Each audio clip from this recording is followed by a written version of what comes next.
They are going to think it was an accident."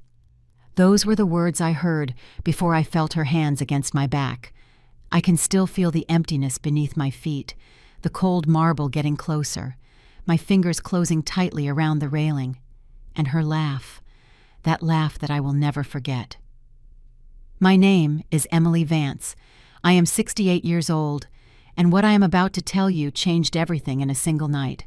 For 3 years I lived under the same roof as her, 3 years in which I learned to walk carefully, to measure my words, to make myself small in my own house, because when my son Michael married Linda, something in the air of that house changed forever. But let me start at the beginning. Back in the days when everything seemed to be fine, the house where we lived was big, 2 stories with that carved stone staircase that my late husband had brought in from Chicago. How ironic that something so beautiful almost became my tomb. I lived on the ground floor in the bedroom that was mine and David's for 40 years. Michael and Linda occupied the entire upper floor. That was how we had agreed when he asked me to move in together after I became a widow. "Mom, this house is too big for you alone. Stay in your space, we have ours. Everyone is happy." And at first it worked. Or so I thought. Linda was polite to me always with a perfect smile. She would arrive from the office in her impeccable tailored suit, her heels clicking against the marble floor, her hair tied back in that tight bun that made her features look harder than they probably were. "Good afternoon, Mrs. Vance," she would say to me every time we crossed paths in the hallway. Mrs. Vance. Never mother-in-law. Never mom. Always Mrs. Vance with that polite distance that kept everything in its place. Michael worked at the construction company his father founded. He left early and came back late, tired but happy. My son was always a good man, hard-working, the kind who believes in family above all else. When he saw me at night, he would kiss my forehead and ask me, "How was your day, Mom?" And I would tell him it was fine, always fine, because the small things that started happening did not seem enough to worry him. The hot water handle in my bathroom that suddenly came loose, and I showered with freezing water for a whole week. The cups I used for coffee that appeared broken in the sink. My wedding photograph that one day I found turned against the wall in the living room. "Oh, Mrs. Vance, how clumsy I am," Linda would say with that smile. "I dropped it by accident." By accident. Everything was by accident. But eyes never lie. And in Linda's eyes, there was something that froze my blood every time Michael was not looking. The day of the incident was a Tuesday. I remember because on Tuesdays, Martha, my housekeeper of a lifetime, does not come. On Tuesdays, I am alone at home until Linda returns from work. That particular Tuesday, she arrived early. It was barely 3 in the afternoon when I heard the front door open, her heels against the marble. She went up to her bedroom. She came down a few minutes later without the heels, wearing sweatpants and a loose blouse. I was in the kitchen preparing iced tea for dinner.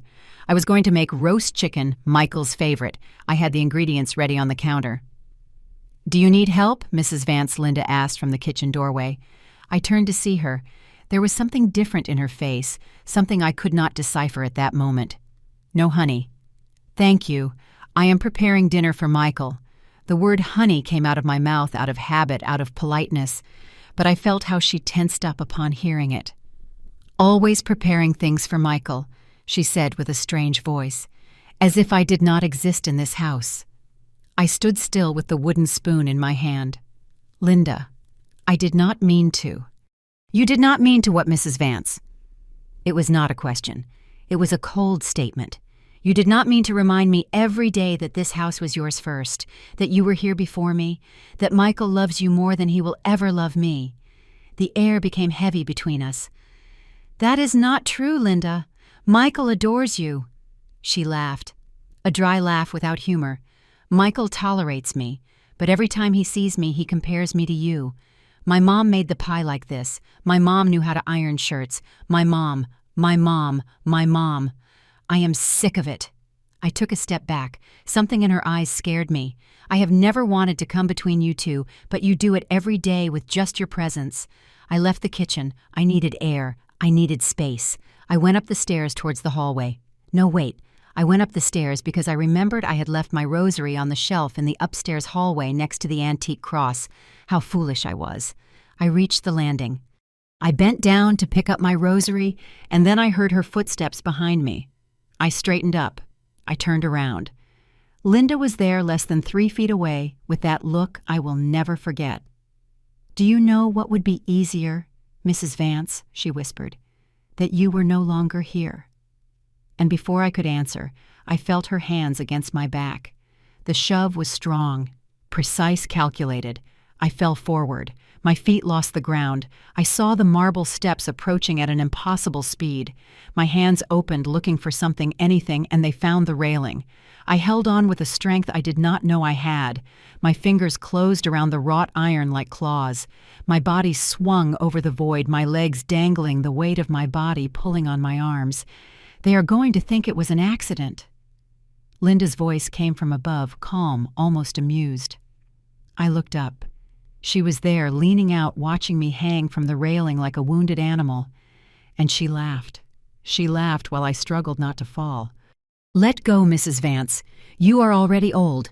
You already played your role. Let us live in peace." My arms were trembling. The metal was digging into my palms. I felt like my shoulders were going to detach. "Linda," I managed to say with a thread of a voice, "please." She tilted her head as if studying me, and then slowly she turned around and went into her bedroom. She left me there, hanging alone. I do not know how much time passed, seconds, minutes, an eternity.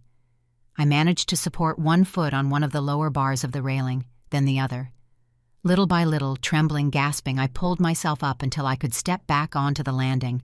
I stayed there on my knees, crying in silence with my hands bleeding and my heart breaking into pieces. But in that moment, something inside me changed. Because I remembered something. 3 months ago, Michael had installed security cameras throughout the house. "So you can be calm when you are alone, Mom," he had told me. One of those cameras pointed directly at the stairs. I went down to my bedroom. I locked the door. I washed my trembling hands. I changed my clothes. I tied a scarf around my neck to cover the red marks that were starting to appear on my skin. And I waited. That night, Michael arrived at 8 o'clock sharp for dinner. Linda came down the stairs with a perfect smile, as if nothing had happened. She set the table. She poured the water. She asked me with a sweet voice if I was feeling well. "Perfectly." I told her, holding her gaze. We ate in silence.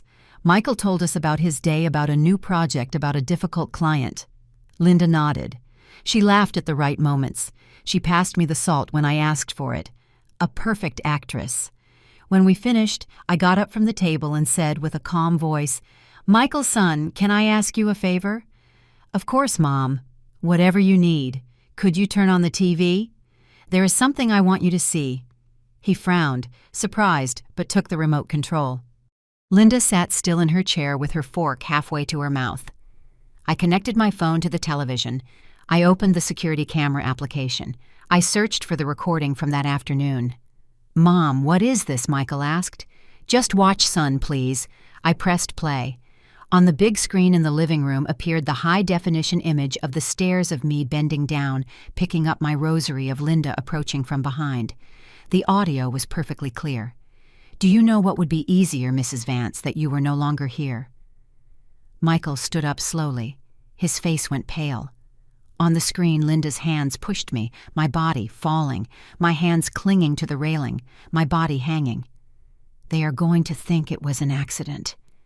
Linda's laughter filled the living room. The silence that followed was deafening. Michael turned toward his wife with an expression I had never seen on him. Something between horror fury and absolute disbelief. "Michael, I can explain," Linda started. But her voice broke. "Explain what my son's voice." It was a frozen whisper. "Explain that you tried to kill my mother. I did not. I was... She provoked me. I saw everything, Linda. I heard everything." Michael clenched his fists. "You pushed her. You laughed. You left her there hanging, waiting for her to die." Linda got up from the table, looking for the right words. But there were no words that could save her now. What happened next still hurts me to remember, although I know it was necessary. But that night, I understood something that would change my life forever. Sometimes silence is a weapon more powerful than any scream, and sometimes the truth just needs time to come to light. Have you also trusted someone you should not have? Someone who smiled to your face but stabbed you in the back? Tell me your story in the comments. I want to read it because sometimes sharing the pain is the first step to healing it. I need you to understand something before continuing. I was not always this woman hanging from the railing trying not to die. There was a time when I was happy, completely happy, without knowing that happiness had an expiration date. Let me take you back 5 years, to the days when David was still alive and this house was full of laughter. My husband was a country man who made himself. He arrived in the city at 18 with $30 in his pocket. He worked in construction, then started his own company, and by the time he turned 50, he had built half the state with his own hands. He was a tough man on the outside, but with a heart the size of Texas. We got married when I was 20. He was 23. It was a marriage arranged by our families, as was customary then, but it turned out to be the best arrangement of my life. David taught me to laugh, to dream, to believe that love could grow even when it did not start with fireworks. We had 3 children, 2 girls and a boy. My girls, Patricia and Monica, got married young and went to live far away. Patricia to New York, Monica to Los Angeles. They visited us at Christmas on important birthdays, but their life was over there with their own families, their own worlds. Michael was our favorite. Not because he was a man, but because he decided to stay. He studied civil engineering, followed in his father's footsteps, inherited that love for building things that remain. When David died of a heart attack 5 years ago, Michael took the reins of the construction company as if he had been born for it. I was left alone in this huge house, 8 bedrooms, 2 living rooms, a garden that David designed for me with his own hands. Suddenly, all that space became a giant echo of what was no longer there. Michael came to see me every day after work. He would sit with me in the living room, tell me about the projects, about the problems with suppliers, about his dreams of expanding the company. We had dinner together, watched the news, and then he would go to his apartment on the other side of the city. But I saw the worry in his eyes every time he said goodbye. "Mom, this house is too big for you alone," he would say. "What if something happens to you and there is no one to help you? I am fine, son. Martha comes every day except Tuesdays, and you are a phone call away." But he did not stay calm. I knew him. He was just like his father in that. He needed to know that the people he loved were safe, protected, accompanied. Then he met Linda. It was at an architecture expo at the convention center. She worked in sales for a luxury finishes company. High heels, fitted suit, perfect hair, magazine smile. Michael came home that night with his eyes shining in a way I had not seen since he was a teenager. "Mom, I met someone." I was happy for him. Seriously, I was. My son was 38 years old and had never married. He had girlfriends, of course, but none had lasted more than a year. He always found some defect, some incompatibility, some reason to end it. But Linda was different according to him. She is smart, Mom, and strong. She knows what she wants. She is not one of those women who just look to be supported. She has her own career, her own money. I met her 2 weeks later. Michael brought her to dinner on a Sunday. He arrived with a bouquet of expensive flowers and a bottle of wine that probably cost more than my groceries for the whole month. She wore a beige outfit that fit her as if it had been sewn onto her body, her hair loose in perfect waves, her nails done, her makeup impeccable. "Mrs. Vance, it is an honor to meet you," she told me with an exaggerated bow. "Michael has told me so much about you." There was something in her smile that did not quite add up for me. It was perfect. Yes, too perfect, like those smiles that are practiced in front of the mirror until they become automatic. But I told myself it was my nerves, a mother's jealousy. That irrational fear that we all have when another woman comes to claim our son's heart. During dinner, Linda was charming. She praised my roast chicken, my lemonade, the homemade biscuits. She asked about David, about how we met, about our history. She listened attentively when I told her about the company, about how David built it from scratch. "How beautiful that Michael has inherited that entrepreneurial spirit," she said, touching my son's hand across the table. "Men like that are rare these days." Michael looked at her as if she were the 8th wonder of the world. After dinner, while I was clearing the table, I heard their voices in the living room. They spoke in low voices, but I could catch fragments of the conversation. "Your mom is charming," Linda said. "I told you she is the best woman in the world." A silence. "And does she live alone in this big house?" "Yes, my sisters live out of state. I stop by here every day, but it is not enough. I worry that something will happen to her, and there will be no one to help her." Another silence longer. "Have you thought about, I do not know, finding her a nursing home or something like that?" I froze with the plate in my hand. "What, no, never." "My mom stays in her house. It is the only thing I ask of life." "You are right. Sorry, it was a silly thing to say, but the tone in which she said it did not sound like an apology. It sounded like a strategy." 6 months later, Michael and Linda got married. It was a small wedding in the garden of a boutique hotel. My daughters came with their families, David's friends who were still alive, Michael's colleagues from the construction company. Everything was elegant, sober, beautiful. Linda arrived in a fitted white dress that made her look like a movie star. Michael looked at her as if he could not believe his luck. I cried during the ceremony, as all mothers cry, but my tears had a strange taste that I could not decipher at that moment. During the toast, Linda took the microphone and said something that stuck with me. "I want to thank Mrs. Emily for raising such a wonderful man. I know it will not be easy to fill her shoes, but I will do my best." Everyone applauded. I smiled, but something in those words stung me like a splinter that you cannot see, but that hurts every time you brush against it. Fill my shoes. Why would she have to fill my shoes? I was not going anywhere. The first months after the wedding were quiet. Michael and Linda settled into their apartment. I stayed in my house. He came to see me 3 or 4 times a week. Linda accompanied him, sometimes always, with that perfect smile, always with a kind comment. "Mrs. Vance, your garden is beautiful. Mrs. Vance, can you give me your casserole recipe? Mrs. Vance, what a nice dress you are wearing. Mrs. Vance, never mother-in-law, never mom." Always that polite distance that kept the lines well drawn. But I started to notice small things. The way Linda tensed up when Michael kissed my forehead when saying goodbye. How she changed the subject when I told some anecdote from when Michael was a child. The barely audible sigh every time my son said, "I'm going to stop by to see my mom," and the questions always the same questions with different disguises. "Michael, do not you think your mom would be more comfortable in a senior living community? There she would have company all day." "Honey, your mom is already too old to take care of such a huge house. What if we sell and buy her something smaller? Have you thought that your sisters should contribute more to your mom's care? You cannot carry everything." Michael always answered the same. "My mom stays in her house, period." But I saw the frustration accumulating in Linda's eyes every time my son said that. Then came the fall. Not my fall from the stairs, another fall. I slipped in the bathroom. It was foolish. The floor was wet and I did not realize it. I hit my hip against the sink. I did not break anything, but the bruise was spectacular, the size of a grapefruit, all the shades of purple and yellow you can imagine. Martha found me on the floor trying to get up.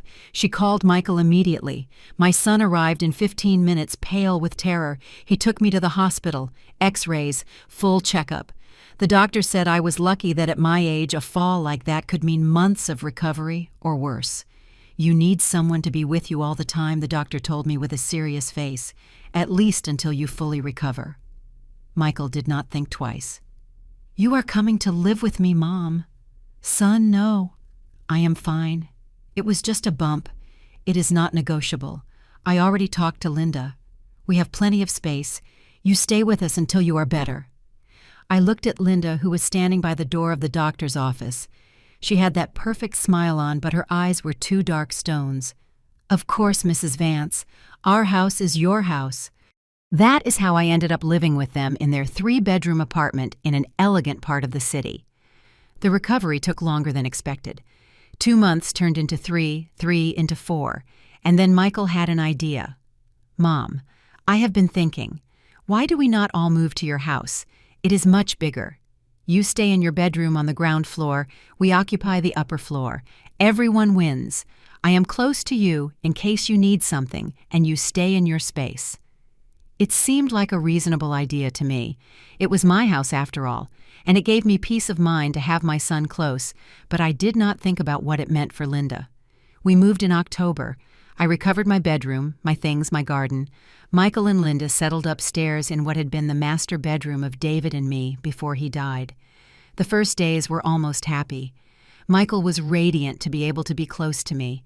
I cooked for them. I kept the house clean for them with Martha's help. I ironed their clothes. "Mom, you do not have to do all this," Michael told me. "Rest. I like doing it, son. It makes me feel useful." And it was true. After so many months feeling like a burden, having a house to take care of gave me back a purpose. But Linda saw it differently. I knew it when I started finding the signs my things moved from their place. Nothing important, just small details. The photo of my wedding that was always on the shelf in the living room appeared stored in a drawer. The embroidered cushions that my mother gave me when I got married disappeared from the armchair.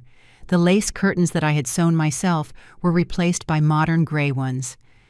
"Oh, Mrs. Vance, I was redecorating a little," Linda said with that smile. "I hope you do not mind." This house needed an update. Update. As if my 40 years of memories were something obsolete that had to be thrown in the trash. But the worst part was not the things. It was the way Linda started treating me when Michael was not there. The long, cold looks when I set the table for dinner. The exaggerated sighs when I suggested some dish for lunch. The sharp tone when I asked her something simple like, "What time does Michael arrive? I do not know, Mrs. Vance. I am not his secretary." And the comments. God, the comments. "It must be difficult for you, Mrs. Vance, to see how your son now has another woman in his life. I suppose at your age, it is normal to cling to the past. Michael tells me that you were always very protective of him, almost suffocating, I would say. But she always said it with that smile, always with that tone that could be interpreted as innocent if someone else heard it." I swallowed the rage. I told myself it was my imagination, that Linda was just adjusting to the new dynamic, that I was being the typical jealous mother-in-law who does not want to let go of her son. Michael saw nothing of this. For him, everything was going perfectly. His mom at home, his wife happy, his life orderly. Until the incidents arrived. First it was the hot water. The handle came loose and I showered with freezing water for a whole week in the middle of December. When Michael sent someone to check it, the plumber said someone had loosened the nut on purpose. Linda shrugged her shoulders. How strange. Then it was my favorite cups. 3 in total hand-painted porcelain, a gift from David on our 20th anniversary. I found them broken in the sink. Linda said they had slipped from her hands. "I am sorry, Mrs. Vance. I am so clumsy." Then came the photograph of my wedding. I found it turned against the wall. When I turned it over, I saw that someone had scratched the glass with something sharp right over David's face. That time, I almost started crying right there. "Linda, did you do this?" She looked at me with those cold eyes. "Why would I do something like that?" "Mrs. Vance, maybe it fell and got scratched on something when falling. These old houses have many accidents." Accidents. Everything was accidents. And I started walking with fear in my own house. I started checking everything twice. I started locking my bedroom at night. I started feeling like there was a shadow following me every time Michael went to work. But I said nothing. I said nothing to my son because I did not want to be that mother-in-law. I did not want to be the problem between him and his wife. I did not want him to have to choose between his mother and his woman. So I made myself small, invisible. I tried not to get in the way, not to give opinions, not to exist too much. And Linda noticed. Because when a predator feels its prey has fear, it attacks with more force. That Tuesday afternoon when she pushed me down the stairs, it was not an impulse. It was something she had been planning, testing, measuring for months. And it almost went perfectly for her. Almost. While I tell all this, I think about where you might be listening to me. In your house at work, accompanied or alone. Write the name of your city in the comments. I want to know where you hear me from. Because this story is for all women who have ever felt invisible in their own life. After watching the video, the silence in the living room was so dense it could be cut with a knife. Michael was still standing in front of the television with the remote control still in his hand, his jaw tight, his knuckles white from the force with which he clenched his fists. On the screen, the image had remained frozen at the exact moment Linda walked away from me, leaving me hanging from the railing. Linda was sitting in the dining chair, pale as paper, with her hands trembling on her lap. She opened her mouth as if she wanted to say something, but the words did not come out. I remained standing next to the TV with my scarf on my neck, covering the marks, feeling my heart beating so hard I thought everyone could hear it. Michael tried to say Linda with a broken voice. My son turned toward her with a slowness that was scary. I had never seen him like that, not even when his father died and he had to carry the casket with dry eyes because someone had to be strong for all of us. "Do not speak," he told her with a voice I did not recognize. It was cold, controlled, dangerous. "Do not say a single word more, but you have to understand understand what Michael's voice exploded in the room like thunder. That you tried to kill my mother, is that what you want me to understand?" Linda shuddered as if she had been hit. "It was not like that. I was angry. She provokes me all the time. My mother provokes you." Michael took a step toward her. "Cooking for you, washing your clothes, keeping this house impeccable so that you arrive and only have to sit down to dinner." "Exactly." Linda stood up suddenly, and for the first time since I knew her, the perfect mask fell completely. "That is exactly the problem, Michael. She does everything. Everything is perfect when she does it. Your mom's pie, your mom's roast, the house how your mom had it. I do not exist in this marriage. I am a ghost in my own house." "Your house?" Michael laughed, but there was no humor in that laugh. "This is not your house, Linda. This is my mother's house. We live here because she allowed us to, because she is generous, because she has a heart that you clearly do not have." "I had my life before moving here," Linda shouted, and tears began to run down her cheeks, ruining her perfect makeup. "I had my apartment, my space, my routine, and I left it all to come live in the shadow of your saintly mother. No one forced you. You forced me with your constant guilt. My mom is alone. My mom needs help. My mom. It is always her. It has always been her." Michael shook his head incredulous. "And your solution was to push her down the stairs. Kill her." "I did not want to kill her," Linda sobbed. I just wanted her to leave, for her to let us live in peace, for you to finally look at me the way you look at her." The silence that followed was devastating. Michael ran his hands over his face through his hair, breathing deeply as if trying to control himself so as not to do something he would regret. "Get out of this house," he said finally with a low but firm voice. "What?" "Get out of this house." Each word was a stone falling into a deep well. "Now. Tonight." "Michael, please, we can talk about it." "There is nothing to talk about. Get out of here before I call the police." Linda looked at me then, with those swollen and desperate eyes, as if I could intercede for her, as if after pushing me down the stairs I was going to save her. "Mrs. Vance, please tell him it was a mistake, that I was upset." I looked at her in silence, not with hate, not with satisfaction, just with an infinite sadness. "Linda," I told her with a calm voice, "you had 3 years to treat me with dignity, 3 years to build a bridge between us. You chose to build an abyss instead." She crumbled into tears. "You have 1 hour to pack your things," Michael said without looking at her. "After that, I am not responsible for myself." Linda went up the stairs, stumbling, sobbing, cursing between her teeth. We heard how she dragged suitcases, how she opened drawers, how her heels went back and forth on the wooden floor. Michael sat in the armchair and buried his face in his hands. His shoulders were shaking. I approached him and put a hand on his shoulder. "Son, forgive me, Mom." His voice broke. "Forgive me for not seeing it, for putting you in danger, for bringing that woman into your house. You did not know. I should have known. I am your son. I should have noticed the signs." I sat next to him and hugged him like when he was a child and fell off his bicycle. Love blinds us, Michael. All of us. "You wanted to believe she was good.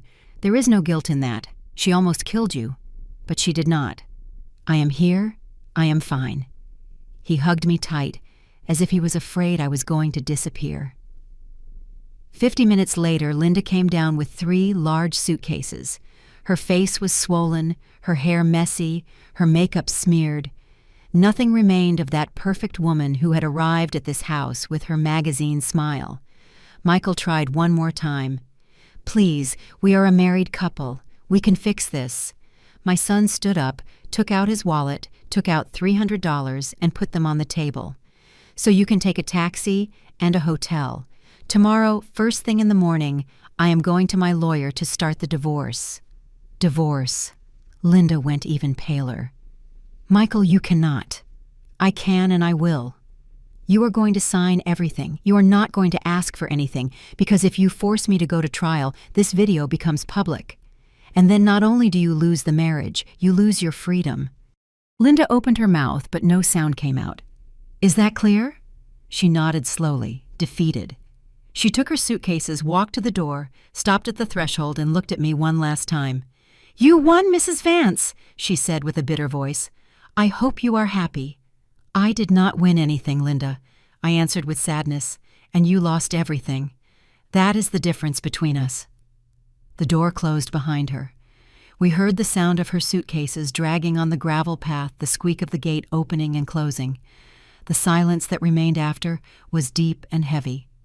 Michael let himself fall into the armchair again.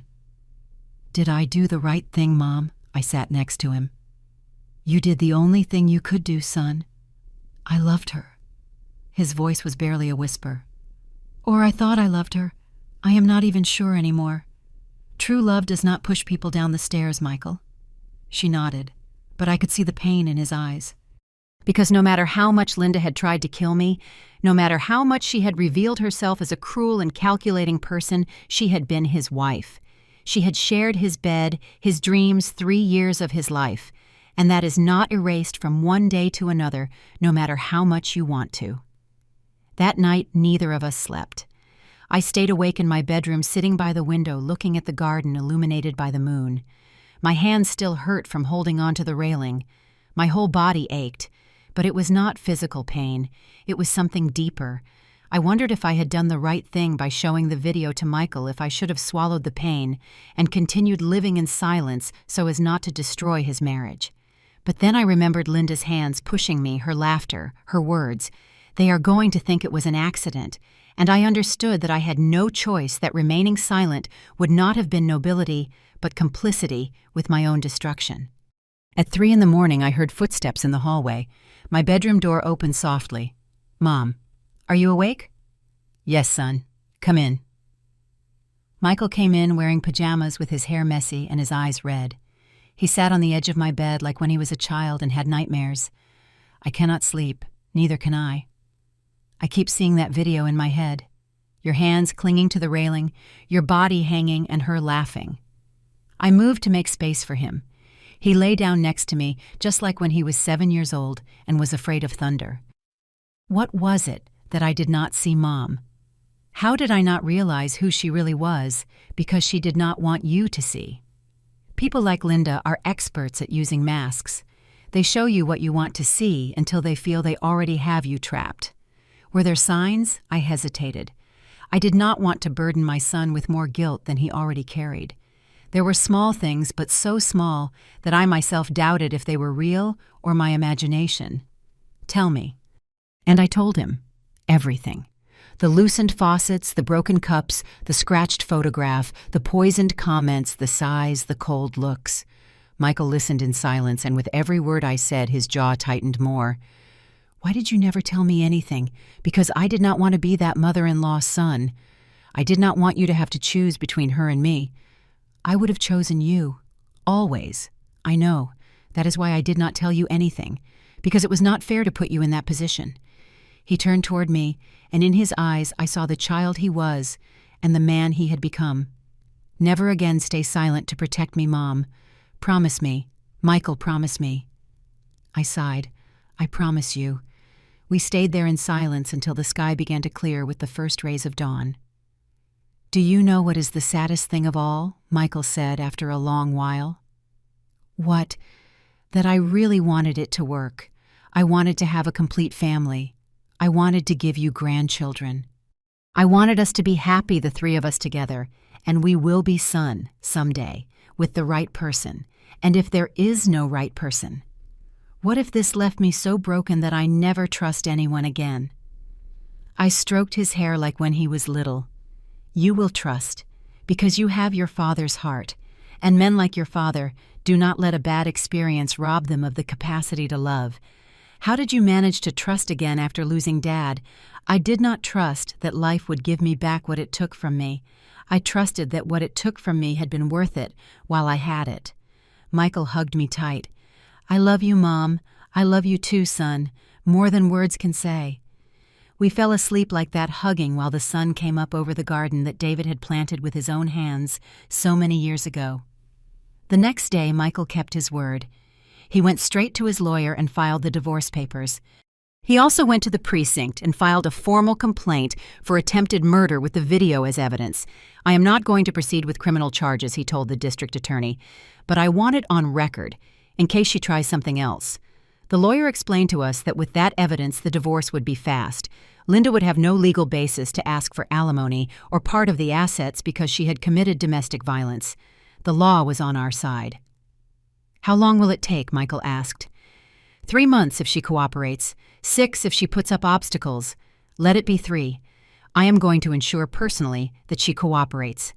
And she cooperated. Linda signed everything without a peep. She did not ask for anything. She did not claim anything. She simply disappeared from our lives as if she had never existed. Or so we thought. Because 2 weeks after the incident, the calls started coming. First to Michael's cell phone. Unknown numbers that hung up as soon as he answered. Then calls to the house. Silence on the other end. Heavy breathing. And then nothing. It is her, Michael said, gritting his teeth. I know. We changed the numbers. The calls stopped for a few days, and then they started again. One afternoon, a letter arrived in the mailbox. No return address. Inside a single phrase written in shaky handwriting. This is not over. Michael tore it into pieces and threw it in the trash. She is trying to scare us. We are not going to give her the pleasure. But I saw the worry in his eyes. And I also started looking over my shoulder every time I went out to the garden. Because people like Linda do not disappear just because you kick them out of your house. People like Linda wait, plan, look for the perfect moment to strike back. And I knew with a certainty that chilled me to the bone that this was just beginning. I still wonder if I did the right thing by showing that video. Sometimes, on nights when I cannot sleep and hear noises in the house. And you? What would you have done in my place? Would you have stayed quiet, or would you have faced the truth even if it hurt? The first days after Linda left were strange. The house felt bigger, quieter, as if her years living here had left invisible echoes in every corner. Michael immersed himself in work. He left at 6 in the morning and returned at 9 at night, exhausted with sunken eyes and that forced smile he put on when he did not want me to worry. I am fine, Mom, he would tell me every time I asked. I just have many pending projects. But I knew him. I had raised him, and I knew that when my son locked himself in work, it was because there was something he did not want to face, something that hurt him too much to look at head on. I tried to maintain the routine. I got up early, made coffee, watered the garden, cooked Michael's favorite meals, even though he barely tasted them. Martha came every day except Tuesdays, and her presence gave me some normality. Mrs. Vance, she told me while cleaning the living room, that woman was bad. I always knew it. She had one face when Mr. Michael was here and another when he left. Thank God she is no longer here. Thank God, I repeated, although I did not feel grateful. I felt empty, as if something important had broken, and I no longer knew how to fix it. Michael's sisters called every day. Patricia from New York, Monica from Los Angeles, both furious when they found out what had happened. Mom, why did you not tell us anything? Patricia complained with an anguished voice. We would have come, we would have done something. I did not want to worry you, honey. She almost killed you and you did not want to worry us. It is over. I am fine. But I was not fine. None of us were because Linda had not really left. She was still here in the calls that hung up in the letters without return addresses, in that constant sensation of being watched every time I left the house. One afternoon, 2 weeks after the eviction, the doorbell rang. I was in the kitchen making chicken soup. Michael was at work. Martha had gone out to buy vegetables at the market. I dried my hands on my apron and went to open. On the other side of the iron gate was a young woman I did not know. She wore casual clothes, jeans, and a white blouse, her hair tied in a ponytail. She held a notebook in her hand. "Mrs. Emily Vance?" she asked with a professional smile. "Yes, who is asking?" "My name is Andrea Contreras. I am a reporter for the local paper. I am investigating a case related to your family, and I would like to ask you some questions." My blood froze. "A case I do not know what you are talking about, related to your daughter-in-law Linda Torres. I understand there was a serious incident a few weeks ago. I have nothing to say." I took a step back to close the door, but she put her foot in. "Mrs. Vance, I just want your version of the facts. Linda already gave hers." I froze. "Linda spoke with you?" "Yes. Yesterday she told me a very different story than the one that appears in the official complaint. She says that you harassed her, psychologically abused her, that you invented the incident to get her out of the house and keep your son." The rage rose up my chest like boiling lava. "That is a lie." "Do you have proof that it is a lie?" "I have a video." Linda says that video is edited, that you hired someone to manipulate the images. I could not believe what I was listening to. "I have nothing more to tell you. Please leave my property. Mrs. Vance, if you do not give your version, the story will be published only with Linda's version. Are you sure you want that?" I closed the door in her face. I locked the gate. I returned to the house with my legs trembling. I called Michael immediately. "Son, a reporter came. She says Linda contacted her, that she is telling lies about me." I heard Michael let out a curse word I had never heard him use. "Do not talk to anyone, Mom. Do not say anything. I will handle it."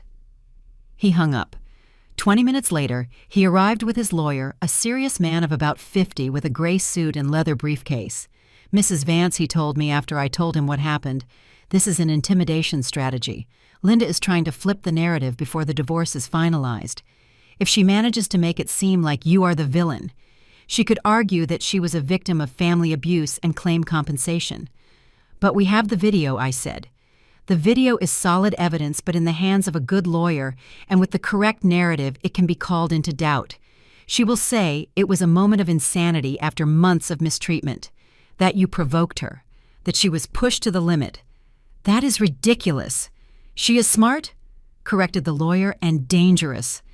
Michael paced from one side of the room to the other like a caged lion. "What do we do?" "Two things. First, get a restraining order that prohibits her from approaching this house or contacting any family member. Second, make a public statement with our version of the facts backed by the complete and unedited video." "And what if that makes the case become a media circus?" I asked. "It is already a media circus, Mrs. Vance. Linda took care of that. Now we have to control the damage." And so, the public nightmare began. The next day, the local paper published an article on the front page. "Woman accuses mother-in-law of psychological abuse and fraud." Below, a photograph of Linda crying, covering her face with her hands. The article was devastating. It painted her as an innocent victim who had been manipulated, abused, and finally expelled from her home by a controlling mother-in-law who could not let go of her son.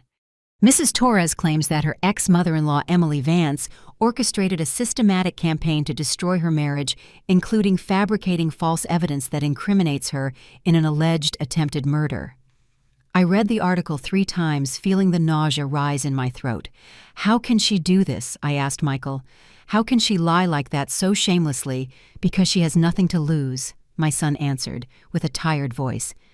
"She already lost the marriage. She already lost this house. Now, she just wants to hurt us." The phone started ringing non-stop. Acquaintances, neighbors, even people I had not seen in years calling to ask, to opine, to gossip. "Emily," I read the article. "I cannot believe that girl says those things about you, Mrs. Vance. Is it true that you kicked your daughter-in-law out of the house, Mrs. Vance? They say you invented everything. What do you have to say about it?" I stopped answering the phone, but the damage was already done. When I went to the supermarket, people looked at me differently, some with pity, others with suspicion. Neighbors who used to greet me cordially now crossed the street so as not to meet me. Poor girl. I heard Mrs. Carmona say to her friend in the bank line, "They say the mother-in-law treated her like a slave and then accused her of a crime she never committed." I turned around and left the bank without doing my business. That night, I cried for the first time since the incident. I did not cry when Linda pushed me. I did not cry when I was hanging from the railing. I did not cry when I saw her leave my house with her suitcases. But I cried when I realized that the truth did not matter, that in the court of public opinion, Linda had already won. "Mom, do not cry," Michael told me, hugging me. "We are going to fix this, I promise you." "How, son? How do you fix people looking at you as if you were a monster?" With the truth, the lawyer already prepared everything. "Tomorrow we make the public statement, we publish the full video, and let people judge for themselves." The next day, Michael organized a press conference at his office. 4 local media outlets and a radio station attended. I was sitting next to my son with the lawyer on the other side, facing us a dozen reporters with cameras, recorders, notebooks. The lawyer spoke first, explained the facts clearly and concisely. Then he showed the complete video unedited with the timestamp of the security cameras clearly visible. The silence in the room was absolute while the recording played. Linda's hands pushing me, my body falling, my fingers clinging to the railing, her laughter, her words. "They are going to think it was an accident." When it finished, several reporters were pale. "Any questions?" said the lawyer. A reporter raised her hand. "Mrs. Vance, why do you think your daughter-in-law invented this alternative version of the facts?" I cleared my throat. My voice came out firmer than I expected. "Because it is easier to be the victim than to face the consequences of your acts. Linda almost killed me, and instead of assuming responsibility, she decided to destroy my reputation. That is the kind of person she is. What message do you have for her? I thought about all the things I could say, all the hurtful words that had accumulated in my chest for weeks, but in the end, I only told the truth that I forgive her, because carrying hate would only hurt me, but that I do not forget, and that I hope someday she understands the damage she caused and finds the peace she clearly lacks." The conference ended half an hour later. The lawyer assured us it had been a success. The video is irrefutable. No serious media outlet is going to continue publishing Linda's version after seeing this. And he was right. The next day, the same newspapers that had published Linda's accusations published corrections.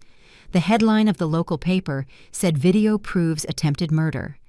Daughter-in-law attacked mother-in-law. The photo of Linda crying was replaced by a frame from the video where it was clearly seen how she pushed me. Public opinion took a 180-degree turn. Now Linda was the villain, the liar, the one who had tried to kill a defenseless old woman and then tried to play the victim.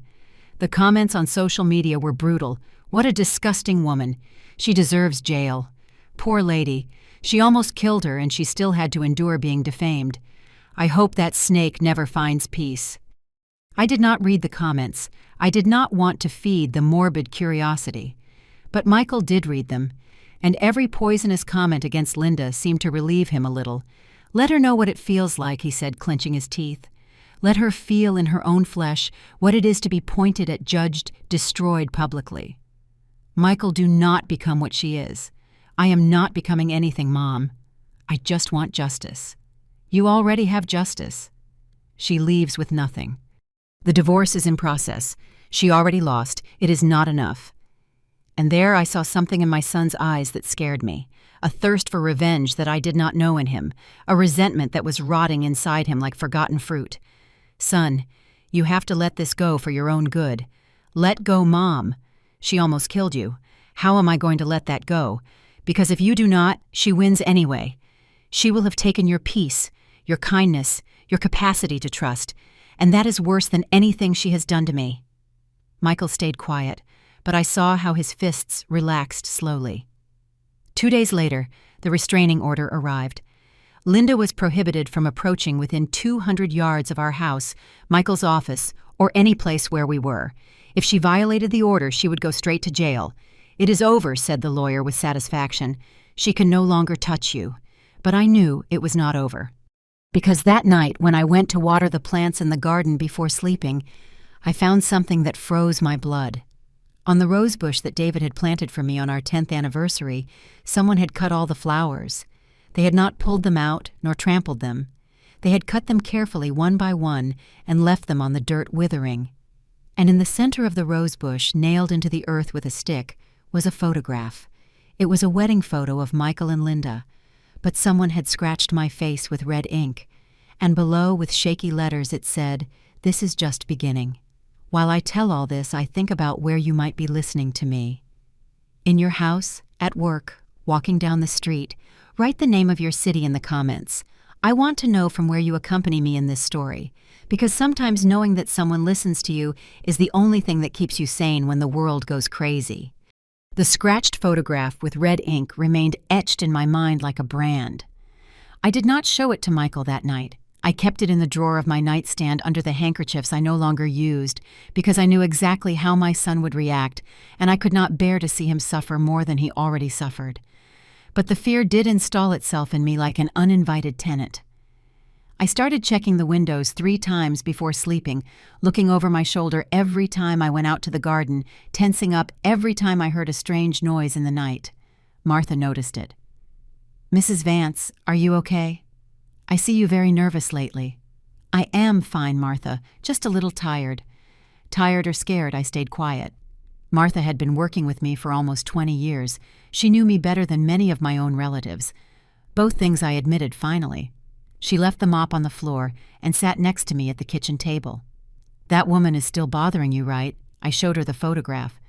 Martha went pale. "Good Lord, has Mr. Michael seen this? No, and I do not want him to see it. He already has enough on him. Mrs. Vance, this is a direct threat. You have to report her.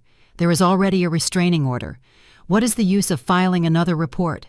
She is going to keep doing whatever she wants. Then we have to put more cameras, surveillance 24 hours, higher security. I do not want to live in a prison, Martha. This is my house, the place where I was happy with David. I am not going to let that woman turn it into a bunker." But Martha was right, and I knew it. That afternoon, when Michael arrived from work, I told him about the photograph. I omitted the detail that I had found it several days ago. He did not need to know that I had been keeping secrets. His reaction was exactly what I feared. "Enough!" he shouted, throwing the keys against the wall. "This damn woman does not understand. She does not understand that she already lost, that it is over. Michael, calm down." "Calm down, Mom. She violated the restraining order. She entered our property. She destroyed your plants. She threatened you. And you want me to calm down. I want you not to become someone you are not because of her. Who am I, then, the idiot who lets his mother be threatened without doing anything?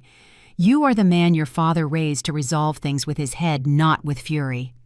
That stopped him. He breathed deeply several times with his eyes closed, as if he were counting to 100.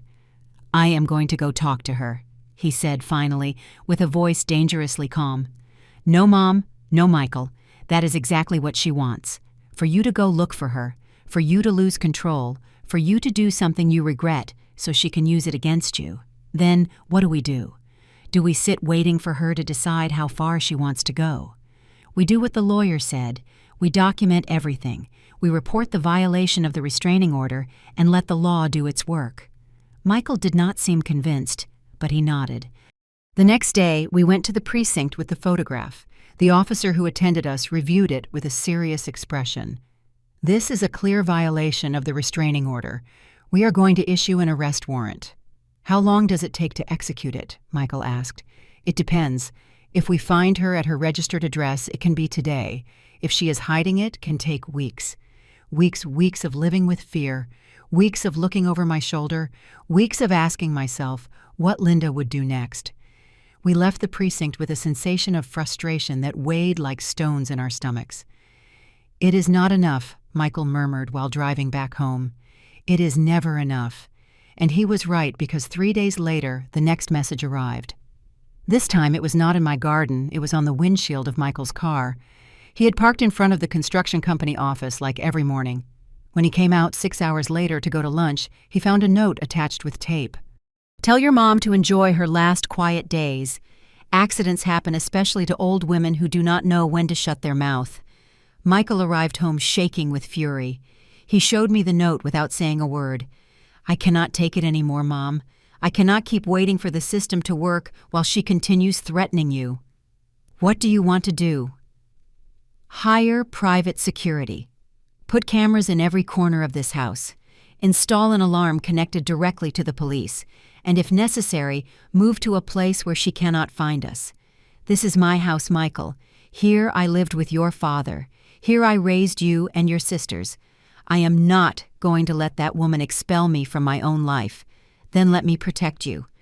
Okay, we put the cameras, we put the alarm, but we are not leaving."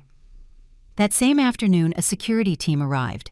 They installed 8 new cameras around the entire property, motion sensors on doors and windows. An alarm connected directly to a monitoring center that promised a response time of 5 minutes. "Now this house really looks like a jail," I said, seeing all the red lights blinking on the devices.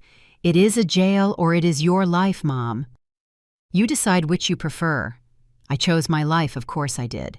But something inside me broke that day. Something that had to do with freedom, with peace of mind, with that feeling of being safe in your own home. The first nights with the cameras and the alarm were a nightmare. Any movement activated the sensors. The neighbor's cat walking through the garden, the branches of the ash tree brushing the window with the wind, the alarm sounding at 3 in the morning because a plastic bag had blown to the entrance. "It is normal," said the security technician. "In a few days you will get used to it." But we did not get used to it, or at least I did not. Every night I went to bed with my cell phone in my hand waiting for the alarm to sound. Every noise woke me up. Every shadow in the garden made me jump out of bed to check the cameras on the phone app. Michael did not sleep either. I heard him walking in his bedroom upstairs from one side to the other until 5 in the morning. Sometimes I went down and found him sitting in the living room watching the cameras in real time on his laptop. "She has not come," he told me without looking up. "I have been checking for 3 nights and she has not come. Maybe the arrest warrant scared her, or maybe she is waiting for the perfect moment." And he was right because Linda was patient. She always had been. 2 weeks passed without incidents. 2 weeks in which I almost started to breathe calmly. 2 weeks in which I told myself that maybe, just maybe, this was over. And then the package arrived. It was a Tuesday, the day Martha does not come. I was alone at home preparing iced tea for lunch when I heard the doorbell. I checked the entrance camera on my phone. A uniformed delivery man with a medium-sized box in his hands. "Mrs. Emily Vance," he asked when I opened the gate. "Yes, I have a delivery for you. Sign here, please." I signed without thinking. The delivery man handed me the box and left on his motorcycle. The box was light. It had no return address, only my name and address written with black marker. I took it to the kitchen. I put it on the table. I looked at it for 5 full minutes before daring to open it. Inside there was an antique porcelain doll, the kind that are collected and cost a fortune. It was beautiful with a white lace dress and blonde hair gathered in perfect curls. But her eyes had been gouged out. Instead of the blue glass eyes she should have, there were 2 empty and dark sockets around the doll's neck tied with a red ribbon. There was a folded paper. I opened it with trembling hands. Accidents do not hurt if you do not see them coming. The doll fell from my hands. The sound of the porcelain shattering against the kitchen floor made me scream. I called Michael crying. I could not even explain what was happening. I only repeated, "Come, please come," between sobs. He arrived in 20 minutes.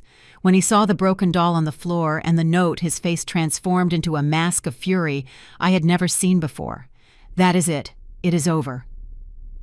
"Michael, what are you going to do? What I should have done from the beginning." He took his truck keys and walked toward the door. "Michael, no." But he had already left. I stayed alone in the kitchen, surrounded by pieces of porcelain and my own fear without knowing what to do. I called the lawyer. He did not answer. I called my daughters.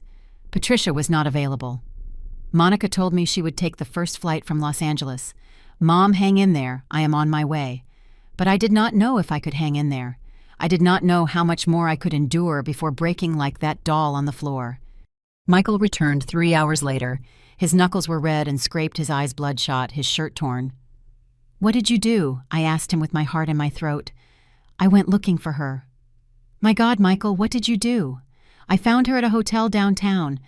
I told her it is over, that if she comes near you, me or this house again, I am not going to call the police. I am going to make her regret it myself. Son, that is a threat. She can use it against you. Let her use it. I do not care anymore. She started this, Mom. She wanted war. Now she has it." I sat in the armchair with my legs trembling. My son, my good and noble Michael, was turning into someone I did not recognize, and I felt completely powerless to stop him. "Did she say anything I asked?" She laughed in my face. "She told me this is just beginning, that I can put up all the cameras and alarms I want, but she will always find a way to get to you." "And what did you tell her?" Michael remained silent for a long while. When he spoke, his voice sounded tired, defeated. "I told her I underestimated her, that I did not think she could be so cruel, and she answered me, 'Now you know how it feels to be invisible to someone you love.' Those words stuck in my chest like knives because deep down, very deep down, I understood where Linda's pain came from. It did not justify what she had done. I would never justify it. But I understood that feeling of not being enough, of being in second place, of loving someone who has their heart divided. Michael, did you love her?" My son looked at me with tired eyes. I thought so. But now I realize I never really knew her. I fell in love with the idea of her, not who she truly was. And did she love you? Maybe in her own way, but her love was possessive sick. She wanted me to stop being who I am, to become what she needed. That is not love, son, that is dependency. I know, but by the time I understood it, it was too late. We were already married, we were already living together, and she had already started to hate you. I approached him and hugged him. "My big, strong, broken son. This will pass, Michael, I promise you. How can you be so sure? Because hate runs out, son. It consumes itself. And Linda is full of hate. At some point, she will run out of strength to continue." I wanted to believe my own words. I wanted to believe that this was going to end, that we were going to recover our peace. But that night, while I tried to sleep with the light on and the phone in my hand, I could not stop thinking about the empty eyes of that doll and Linda's words. "This is just beginning." Outside, the wind moved the branches of the ash tree. The alarm was activated. The cameras recorded every shadow. Michael walked in his bedroom from one side to the other, unable to sleep. And I wondered how much more we could resist before something or someone broke definitively. Monica arrived the next day on the 7 a.m. flight. I went to pick her up at the airport with Michael. My daughter came down from the arrivals hall with a small suitcase and her face marked by worry. As soon as she saw me, she ran toward me and hugged me as if she was afraid I was going to disappear. "Mom, my God, are you okay? I am fine, honey, just a little tired." "A little tired," she repeated with bitter irony. "Mom, that woman pushed you down the stairs. She is stalking you. She sent you a mutilated doll. This is more than being a little tired." I did not know what to answer because she was right. On the way back home, Monica and Michael talked about strategies, about security measures, about the possibility of hiring a private investigator to follow Linda and document her movements. "We need proof that she is violating the restraining order," Monica said from the back seat. "The package with the doll, the notes, everything. We have to build a case so solid that she has no other option but to go to jail." "We already have proof," Michael answered with a tired voice. "But the system is slow. By the time they process everything, she will have already done something worse. Then we have to pressure them, go to the media again, make noise. Let people know that the system is failing to protect a victim of domestic violence." I listened to them talk from the passenger seat, but my mind was elsewhere. I was thinking about something Linda had said to Michael. "Now you know how it feels to be invisible to someone you love." Those words haunted me. I could not get them out of my head. When we arrived home, Monica checked every corner with a critical eye. The cameras, the sensors, the reinforced locks that Michael had ordered installed on all the doors. "This is okay," she said finally. "But it is not enough. Mom cannot stay alone for even a single second. Not even when Martha is here." "I cannot live like this," I protested. "I cannot have a babysitter at my age." "It is not a babysitter, Mom. It is protection until that snake is behind bars or disappears from our lives." Patricia arrived 2 days later from New York, and with her, her husband Frank and my 2 grandkids, Sebastian and Emily, 12 and 9 years old respectively. Suddenly, my silent and fear-filled house was full of life again. The kids running through the garden, Patricia cooking in the kitchen like when she was a teenager, Monica reorganizing the entire security system with the help of a friend who worked in cybersecurity. "This is over," Patricia declared the second night during the family dinner we prepared together. We are not going to allow that woman to take away your peace, not after everything you have done for us." My daughters had always been protective of me, but now they were in a fierce way, almost primitive, as if the fact that someone had tried to hurt me had awakened something in them that had been asleep for years. That night, after everyone went to sleep, I stayed sitting in the garden watching the stars. The ash tree David had planted swayed gently with the night breeze. The roses Linda had mutilated were starting to sprout again, small green buds that promised flowers. I heard footsteps behind me. It was Michael. "You cannot sleep," I said without turning around. "Neither can you." He sat next to me on the wrought iron bench. For a while neither said anything. We only heard the singing of the crickets and the whisper of the wind. "Mom, do you ever regret showing me that video?" The question took me by surprise. "Why do you ask?" "Because sometimes I think that if you had not done it, none of this would be happening. Linda would still be here. You would be walking carefully, but you would be alive. And I would not be destroyed inside." I turned to look at him. My son had tears in his eyes. "Michael, if I had not shown that video, I would be dead. Maybe not that day, but eventually." Linda was not going to stop. "You know it. But now you are worse. Now you live with fear. Now you cannot even go out to the garden without looking over your shoulder. I prefer to live with fear than to die with silence." Those words came out of my mouth without thinking, but as soon as I said them, I knew they were true. Absolutely true. "I do not know how to fix this," Michael confessed with a broken voice. "I do not know how to protect you. I do not know how to make this stop. You do not have to fix it alone, son. We are all in this together. But I brought her into your life. I allowed her to hurt you. I allowed enough. I took his hands. You did not allow anything. Linda chose to be who she is. Linda chose to do what she did. You only made the mistake of trusting the wrong person, and that is not a crime. It feels like one, I know, but it is not." We stayed there in the garden until the sky began to clear with the dawn. The following days were strangely quiet. There were no more packages, no more notes, no more anonymous calls. It was as if Linda had disappeared. "Maybe she gave up," Patricia said with forced optimism. "Or she is planning something worse." Monica contradicted with brutal realism. Michael did not give an opinion. He just kept checking the cameras obsessively, day and night. 1 week after the arrival of my daughters, the lawyer called us with news. "The police found Linda. They executed the arrest warrant this morning. She is detained in the county jail while her legal situation is resolved." The relief I felt was so intense, I almost fainted. "How long is she going to be there?" Michael asked. "It depends. If the judge considers that she represents a danger to you, she can stay in preventive detention until the trial. If not, she can get out on bail. And how much is the bail? $15,000. Michael stayed quiet. It was a considerable amount, but not impossible. Linda had family, she had savings. If she wanted to get out, she could. "Is there a way to prevent her from getting out on bail?" Monica asked. "They would have to prove that she is an imminent danger. With the documented threats and the violations of the restraining order, they have a strong case, but there are no guarantees. There were not. There never had been." 2 days later, we went to the hearing. The judge, a man of about 60 years, with a stern face and thick-rimmed glasses, reviewed all the evidence for 3 hours. Linda was sitting on the other side of the room with her defense lawyer, a young man in a cheap suit who seemed more nervous than she was. When our eyes met, Linda smiled at me. It was not a smile of apology or regret. It was a cold, calculating smile that said, "This is not over." The judge dictated his resolution at the end of the afternoon. Considering the gravity of the facts, the multiple violations of the restraining order, and the danger the accused represents to the victim and her family, bail is denied.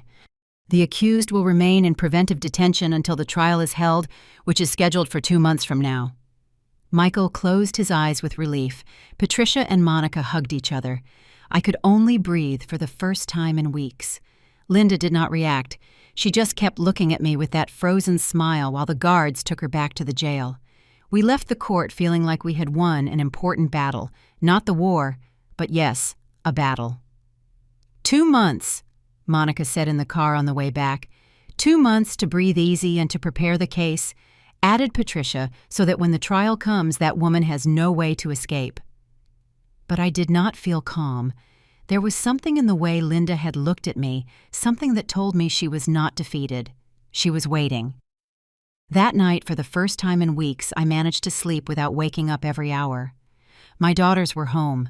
Michael was in his bedroom. Linda was behind bars.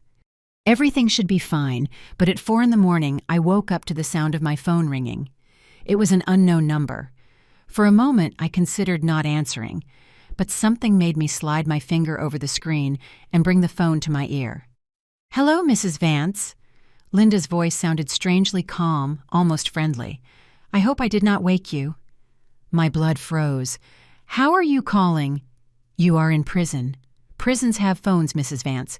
Did you not know? If you call again, I am going to report it." "Calm down. I just wanted to tell you something important before it is too late. I have nothing to talk about with you, but I do with you.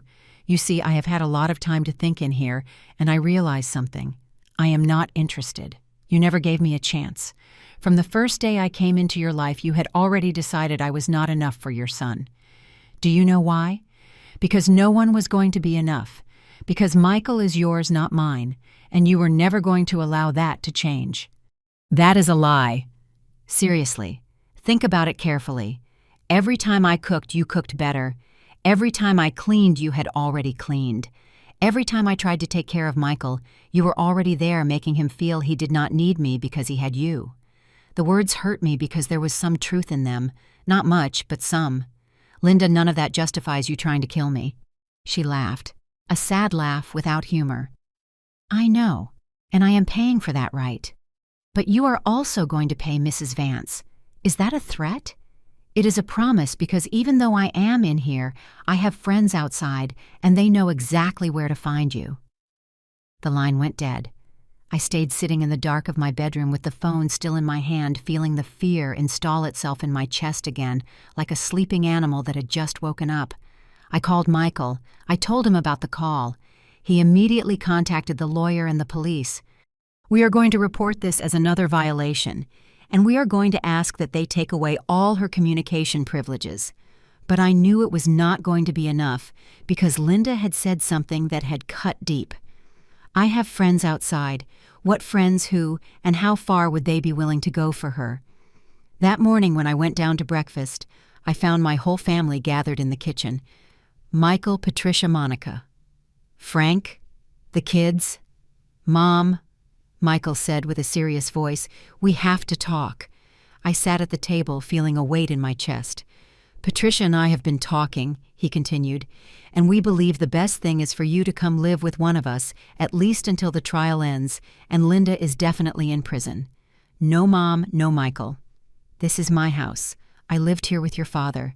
I raised you here. I am not going to let that woman expel me from my own life. It is not about that. It is about keeping you safe. I am safe here. We have cameras, alarms. You are all with me." "But Linda has friends outside," Monica interrupted. "She said it herself. While you are here, you are an easy target. Then put more security, hire guards, do whatever you have to do. But I am not leaving." My daughters looked at each other frustrated. Michael sighed. "You are the most stubborn woman I know. I inherited it from your father." He smiled despite everything, that sad smile that had become so common on his face. "Okay, we stay, but with conditions. No one goes out alone. No one opens the door to strangers, and anything strange that happens, however minimal, is reported immediately." Agreed. And so we continued living in that house that had been my refuge, and now felt like a bunker with my daughters and my son, protecting me as if I were a queen in exile, with the fear always present, even though we tried to hide it behind normal conversations and forced laughter. But deep down, we all knew this was not over, that Linda, even though she was behind bars, was still moving pieces on a board that only she could see, and that sooner or later she was going to make her next move. The first sign that Linda was not lying arrived 5 days after her call. It was a Tuesday, the day Martha does not come, but this time I was not alone. Patricia and Monica had decided to stay indefinitely, and Frank had returned to New York with the kids so they would not miss school. That morning, Monica went out to the supermarket to buy groceries. Patricia was upstairs working from her laptop on calls with her clients in New York. Michael had gone to the office for a few hours. I was in the garden pruning the roses that had sprouted again. The sun was warm on my back, the birds were singing in the ash tree. For the first time in weeks, I felt almost at peace. Then I heard the gate open. I looked up. A woman I did not know walked up the gravel path toward me. She must have been about 40, short hair dyed blonde, tight jeans, and a floral blouse. She wore dark glasses and a kind smile. "Mrs. Vance?" she asked with a sweet voice. "Yes, who are you? I am Claudia, a friend of Linda's." The air froze in my lungs. I took a step back with the pruning shears still in my hand. "Get off my property now." "Calm down, ma'am. I just came to talk. I have nothing to talk about with any friend of Linda's, and even less after she threatened me." The woman took off her glasses. Her eyes were hard, calculating. "Look, Mrs. Vance, Linda has been my friend since high school, and I know you have her in jail for something she did not do. There is a video that proves exactly what she did. Videos can be manipulated, edited. Linda told me everything, how you made her feel like she was worth nothing, how you humiliated her in front of Michael, how you pushed her to the limit until she reacted. That is a lie." "Really?" "Because Linda has another version, and I believe her, not you." "I care very little what you believe. Get out of my house or I call the police." The woman took a step toward me, then another. I backed up until my back hit the trunk of the ash tree.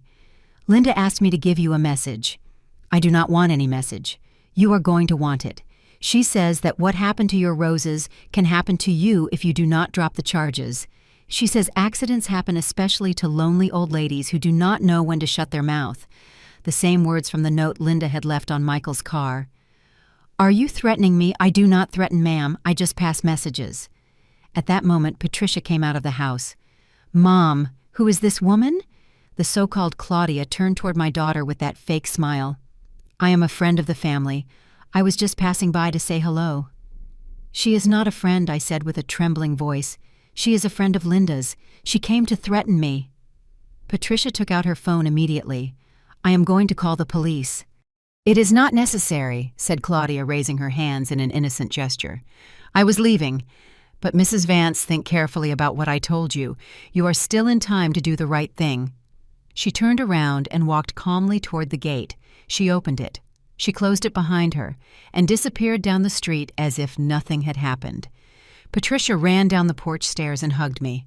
"Mom, are you okay? Did she do anything to you?" "I am fine. She just scared me." "What did she tell you?" "I told her everything. Every word. Every veiled threat." When Michael arrived home an hour later and found out what happened, his face transformed into a mask of contained fury. "That is witness intimidation. It is a federal crime. They are going to arrest her." But when the police reviewed the security cameras, they discovered something disturbing. The woman had entered the garden through a part where there were no cameras. She had stood in a blind spot where her face was not clearly seen. And she had been careful not to touch me, not to do anything that could be legally interpreted as aggression. "She is a professional," said the detective who came to take my statement. "She knows exactly what to do to not leave evidence that can be used against her." "And you cannot do anything?" Michael asked with disbelief. "We can investigate her, identify her, but without clear evidence of threat or aggression, it is difficult to proceed. Then what?" "We wait for her to hurt my mother so we can act." The detective did not answer. His silence was answer enough. That night, Michael hired 2 private security guards, big men trained in executive protection, who took turns in 12-hour shifts to watch the house. "I know you said you did not want to live in a jail, Mom, but I do not care. I prefer you live locked up than live with fear." And he was right, although it hurt to admit it. The following days were tense. Every time the doorbell rang, we tensed up. Every time we saw a stranger in the street, we watched them. Every noise in the night woke us up. Patricia had to return to New York for work. Monica stayed with me, but the wear showed on her face the days of not sleeping well, the constant stress. "Mom, this cannot go on like this," she told me one afternoon while we were drinking coffee in the kitchen. "This is no life for any of us." "I know, honey, but what do you want me to do? That you go even if it is temporarily to New York with Patricia, or to Los Angeles with me, where Linda and her friends cannot find you. We already had this conversation, and we are going to keep having it until you listen to reason." Monica, understand this house is all I have left of your father. Every corner has a memory: the garden we planted together, the kitchen where we celebrated 1,000 family dinners, the bedroom where you were born. I cannot leave, but you cannot stay either if that means putting yourself in danger. Then I stay with danger. It is my decision. My daughter shook her head, frustrated, but did not insist anymore. A week after Claudia's visit, the second message arrived. This time, it was by email, an anonymous account that wrote directly to Michael at his work email. Your mother is a liar, and liars always receive their punishment. Ask her what else she has hidden from you. Ask her about the money your father left. Ask her why your sisters left this house so quickly. Ask her who she really is. Michael showed me the email with a confused expression. Mom, what is she talking about? I have no idea. It is garbage. She is trying to create discord between us. What money? What money is she talking about? None.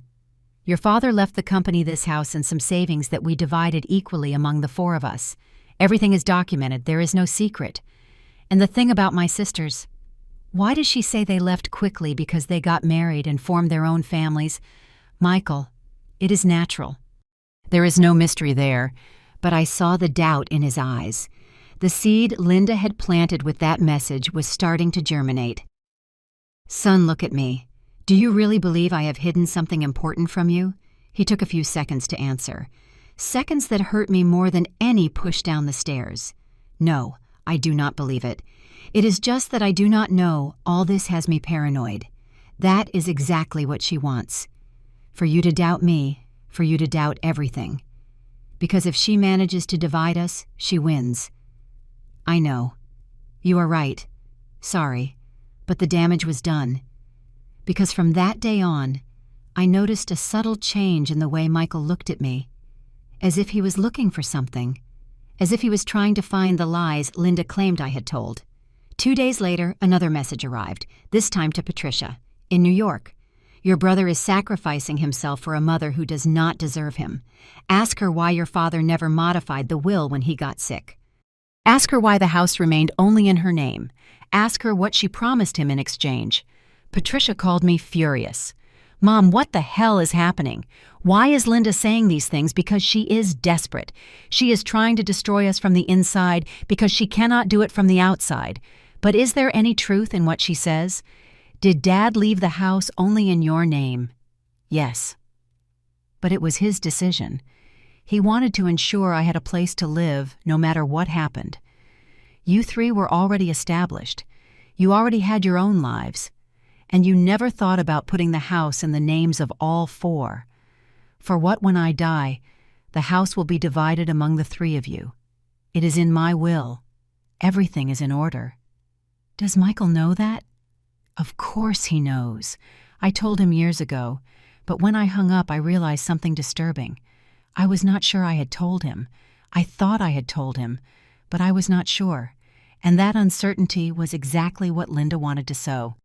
The messages kept coming, one every 2 or 3 days, always anonymous, always designed to create doubts, suspicions, resentments.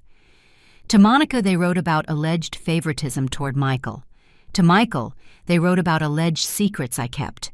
To Patricia, they wrote about alleged conversations where I had spoken badly of her. Everything was a lie. Everything was manipulation. But it worked, because little by little, I saw how cracks began to form in my family. The looks my children exchanged when they thought I did not see them. The conversations that stopped abruptly when I entered the room. The questions loaded with suspicion disguised as concern. Mom, are you sure Dad wanted the house to remain only in your name? Mom, did you really divide the savings equally? Mom, why did you never tell us Dad had considered selling the company before dying? Each question was a stab because they came from my children, from the people who were supposed to know me better than anyone in the world. One night, after another tense dinner full of uncomfortable silences, I called Michael to my bedroom. Son, I need you to tell me the truth. Do you doubt me? He did not answer immediately, and that silence said it all. I do not want to doubt Mom. I really do not want to. But these messages say things, so specific things only someone close would know. And do you think I told those things to Linda? Do you think I gave her the weapons to destroy me myself? No, but maybe she heard conversations, or maybe there are things we do not know. Michael looked me in the eyes. He did. His eyes were tired, confused, hurt. I have never lied to you. I have never hidden anything important. And if Linda is saying the opposite, it is because she is desperate, because she knows the truth is destroying her, and she wants to take us all down with her. Then why do I feel so confused? Because she is an expert at this, at manipulating, at sowing doubts, at making you question even what you know is true. Michael sat on the edge of my bed and buried his face in his hands. I am tired, Mom. So tired. Of all this. Of not sleeping. Of not trusting anyone. Of feeling like I am losing my family because of a woman who is not even here anymore. But she is here, son. Maybe not physically, but she is here in every message, in every doubt, in every fear. How do we stop her? We cannot. Not until the trial ends and she is definitely in prison, or until she gets tired of playing. And if she does not get tired, I had no answer for that, because the truth is, people like Linda never get tired. They never surrender. They never forgive. People like Linda carry their pain and rage like flags of war, and they do not stop until they destroy everything that once hurt them. That night, lying in my bed, watching the ceiling in the dark, I asked myself if I had done the right thing, if showing that video had been an act of bravery or stupidity, if defending my life had been worth it, if the price was watching my family crumble. And for the first time since it all started, I was not sure of the answer. I still wonder if I did the right thing, if I should have remained silent, if I should have accepted my destiny in silence so as not to cause all this pain to my family. And you? What would you have done in my place? Would you have fought, or would you have surrendered to protect those you love? The morning that changed everything started like any other morning of those terrible weeks. I woke up early, made coffee, went out to the garden to water the plants under the watchful gaze of one of the security guards. The sky was cloudy, threatening rain. The air smelled of wet earth, and something else I could not identify, something like an ending approaching. Monica came down an hour later, with deep circles under her eyes and messy hair. "Good morning, Mom. Good morning, honey. Did you sleep at all?" "A little. I dreamed of Dad." She sat next to me at the kitchen table. I served her coffee.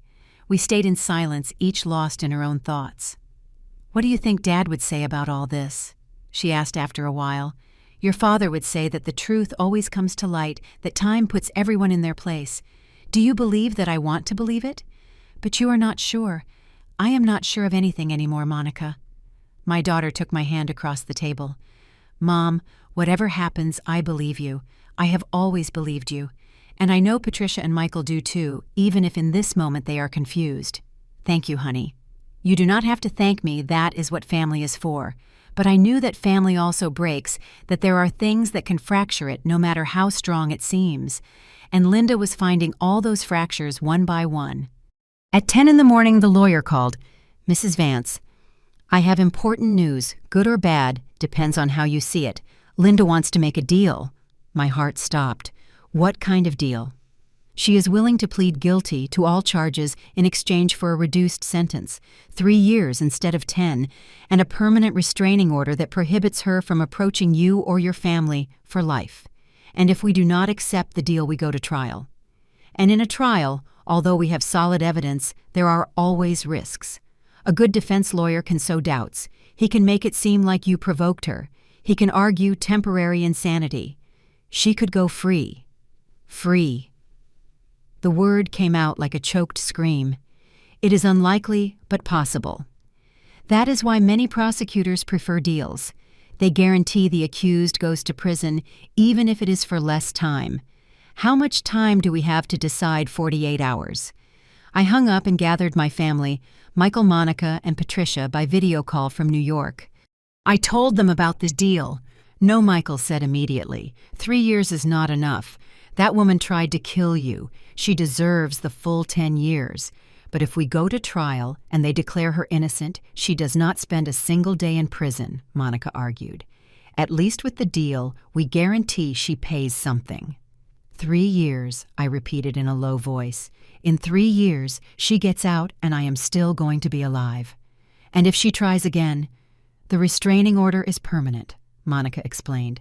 "If she comes near you after getting out, she goes straight back to jail." Restraining orders did not stop the threats before Patricia pointed out from the screen. Why would they stop them later? Because if she violates an order again after having served a sentence, the judge will have no mercy. "Next time she rots in jail," Michael said. We remained silent, each considering the options. Mom said, "Patricia, finally. The decision is yours. You are the victim. You decide if you accept the deal or if we go to trial." All eyes turned to me. "How do you make a decision like that? How do you choose between the certainty of a small justice and the risk of a complete justice?" "I need to think about it," I said finally. "I need to be alone." I went up to my bedroom. I sat by the window overlooking the garden. I looked at the ash tree David had planted so many years ago. Its branches swayed with the wind bringing the storm. And then I did something I had not done in a long time. I prayed. I did not ask God to tell me what to do. I asked for clarity. I asked for peace. I asked that whatever the decision gave me the strength to live with the consequences. I was there 2 hours. When I went down, I already knew what to do.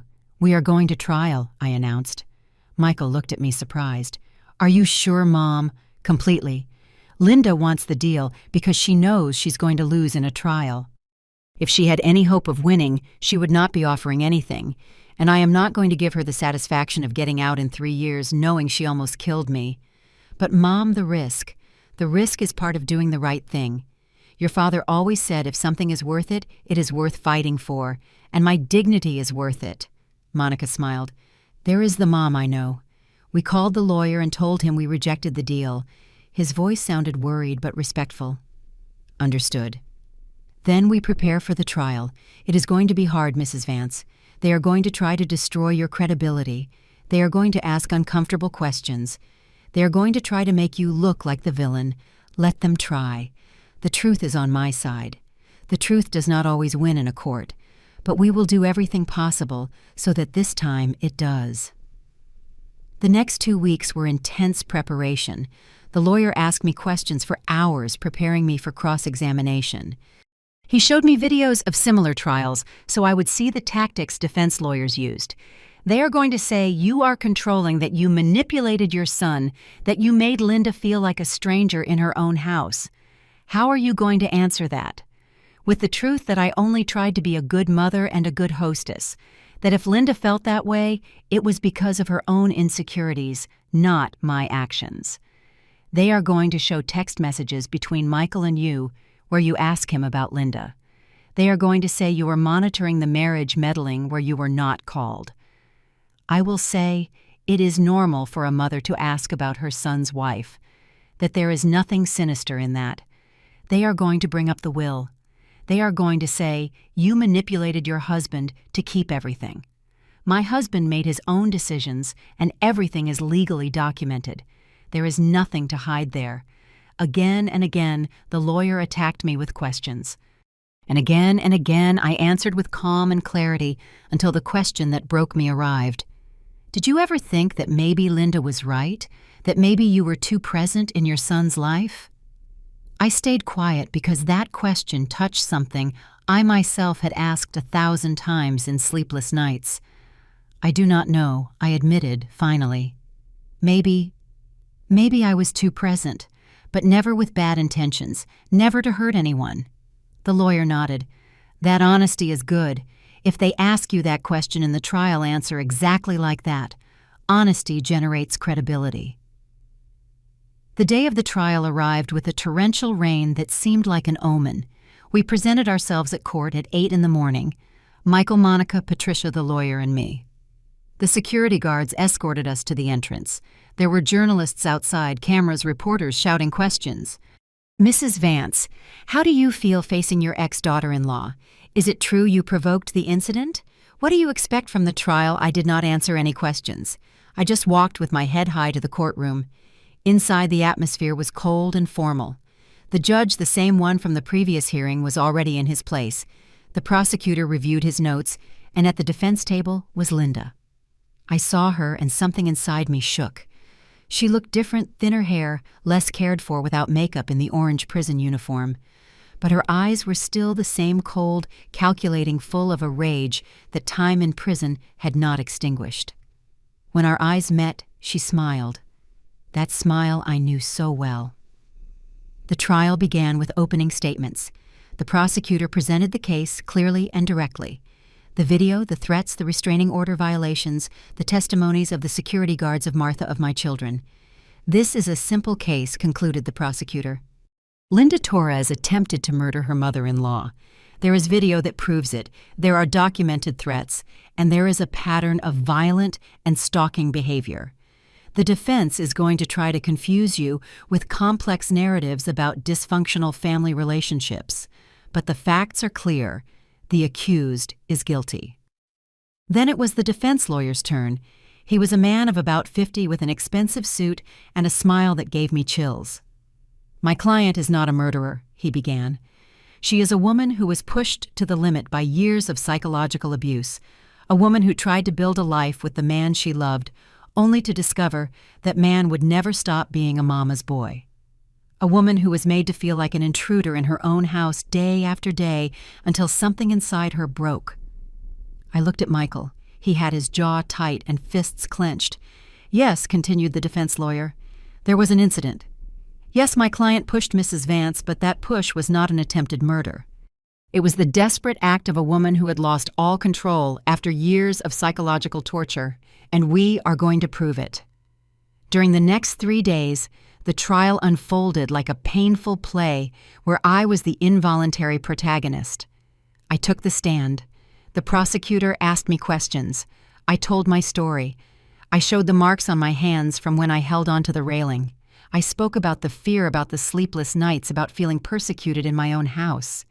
Then the defense lawyer began his cross-examination. Mrs. Vance, is it true that you lived in the same house as your son and daughter-in-law? Yes. And is it true the house was in your name, not theirs? Yes. It was my house before they arrived, but they paid expenses, right? Some. Michael helped with maintenance. Some or all some. So you let them live in your house, but did you charge them to live there? I did not charge them. They contributed because they wanted to. Or because you made them feel they had to.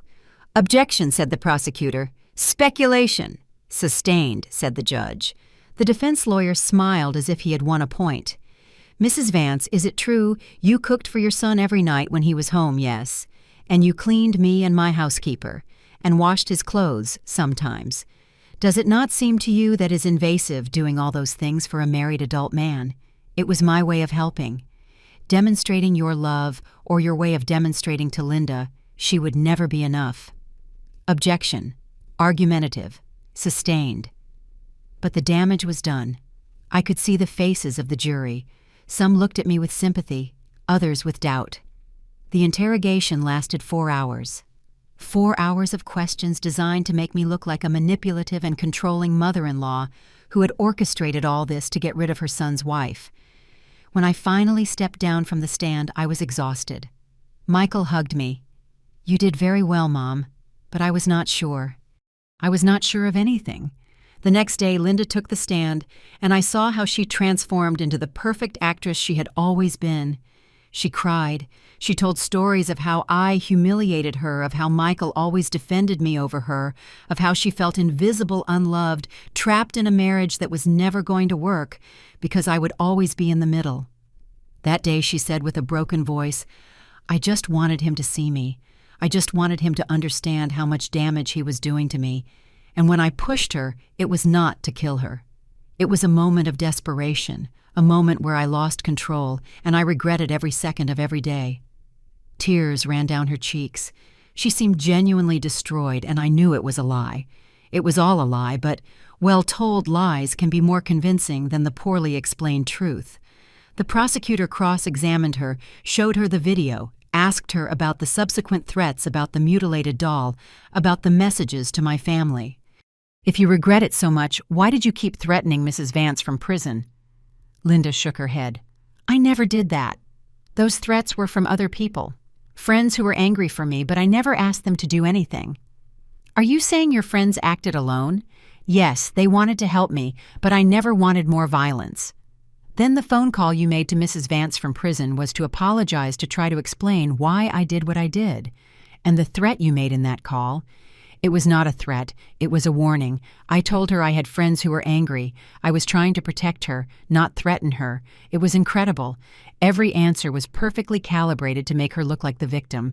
The trial lasted a week of testimonies, evidence, arguments. Finally, the moment for closing arguments arrived. The prosecutor made a forceful summary of the case. The irrefutable video, the documented threats, the pattern of behavior. Ladies and gentlemen of the jury, do not let yourselves be confused. This is not a case of a desperate woman. It is a case of premeditated attempted murder followed by systematic stalking. The accused is guilty, and you have the power and responsibility to do justice. The defense lawyer made his own plea. My client is not perfect. She made a terrible mistake in a moment of insanity. But she is not a murderer. She is a wounded woman who reacted in the worst possible way to years of emotional abuse. Ask her to pay for her actions, yes, but do not destroy her entire life for a moment of human weakness. The jury retired to deliberate, and then the wait began. We waited 6 hours, 6 eternal hours in which every minute seemed like an hour. Michael walked back and forth. Monica prayed in silence. Patricia, who had flown from New York for the verdict, held my hand. "We are going to win," she whispered. "The truth is going to win." I wanted to believe her. Finally, the jury returned. The jury. "Have you reached a verdict?" asked the judge. "Yes, Your Honor. How do you find the accused on the charge of attempted murder?" The jury foreman stood up, and in that moment the world stopped. Guilty. That word filled the room like thunder. Guilty of attempted murder. Guilty of stalking. Guilty of witness intimidation. Guilty of violating a restraining order. I felt tears begin to run down my cheeks, unable to stop them. Michael hugged me so tight I could almost not breathe. Monica and Patricia cried by my side. Linda at the defense table remained completely motionless. She did not even blink. It was as if she had turned into a statue of salt. The judge banged his gavel. "Sentencing will be dictated in 2 weeks. The accused will remain in preventive detention until then." The guards approached Linda. They put the handcuffs on her. She got up slowly as if her legs could barely support her, and then just before they took her out of the room, she turned toward me. There was no rage in her eyes this time. There was no hate. There was something much worse. There was emptiness, as if something inside her had turned off definitively. "This does not end here," she whispered, but loud enough for me to hear. And then she disappeared through the guarded door. Outside the court, the reporters waited for us like vultures. "Mrs. Vance, how do you feel with the verdict? What message do you have for other victims of domestic violence? Will you forgive your ex-daughter-in-law someday?" The lawyer spoke for us. "My client is satisfied that justice has prevailed. The system worked. And she hopes this case serves as a reminder that domestic violence will not be tolerated, no matter who the aggressor or the victim is." We made our way through the crowd and got into Michael's truck. As soon as he closed the door, silence enveloped us. No one spoke on the way home. There were not enough words to describe what we felt. Relief, yes, but also exhaustion and a strange sadness. I did not know where it came from. That night, my family organized a small celebratory dinner, nothing ostentatious, just the 5 of us around the dining table, eating stew Patricia had prepared with her grandmother's recipe. To Mom said, Michael, raising his glass of iced tea, "The strongest woman I know." To Mom, repeated my daughters, we drank, we ate. We tried to laugh, but there was something that did not feel right, as if we were celebrating too soon, as if something was missing. 2 weeks later, we returned to court for sentencing. The judge reviewed all the evidence one more time, the testimonies, the video, the threats, Linda's history. "Mrs. Torres," he said with a grave voice, "you not only tried to take the life of another person, you also tried to destroy a family, sowed discord, manipulated, threatened, and most gravely showed no genuine remorse." Linda remained standing next to her lawyer, with her head down. "Therefore, the sentence of this court is the following: 10 years in prison without possibility of parole, permanent restraining order, prohibiting you from approaching the Vance family for the rest of your life, and upon completing your sentence, 3 additional years of probation." 10 years, a decade. Linda was 35 years old. She would get out at 45. A whole life behind bars. I expected to feel satisfaction. I expected to feel that justice had been served, but I only felt emptiness because the truth is, no one wins in these stories. I got my life back, yes. But at what cost? Michael had lost 3 years with a woman who turned out to be a monster. My daughters had lived weeks of terror. My peace had been shattered forever. And Linda would lose a decade of her life for not being able to control her rage and jealousy. They took her out of the room for the last time. She did not look at me. She did not look at anyone. She just walked, staring straight ahead like an automaton. And I thought, now it is truly over. But I was wrong.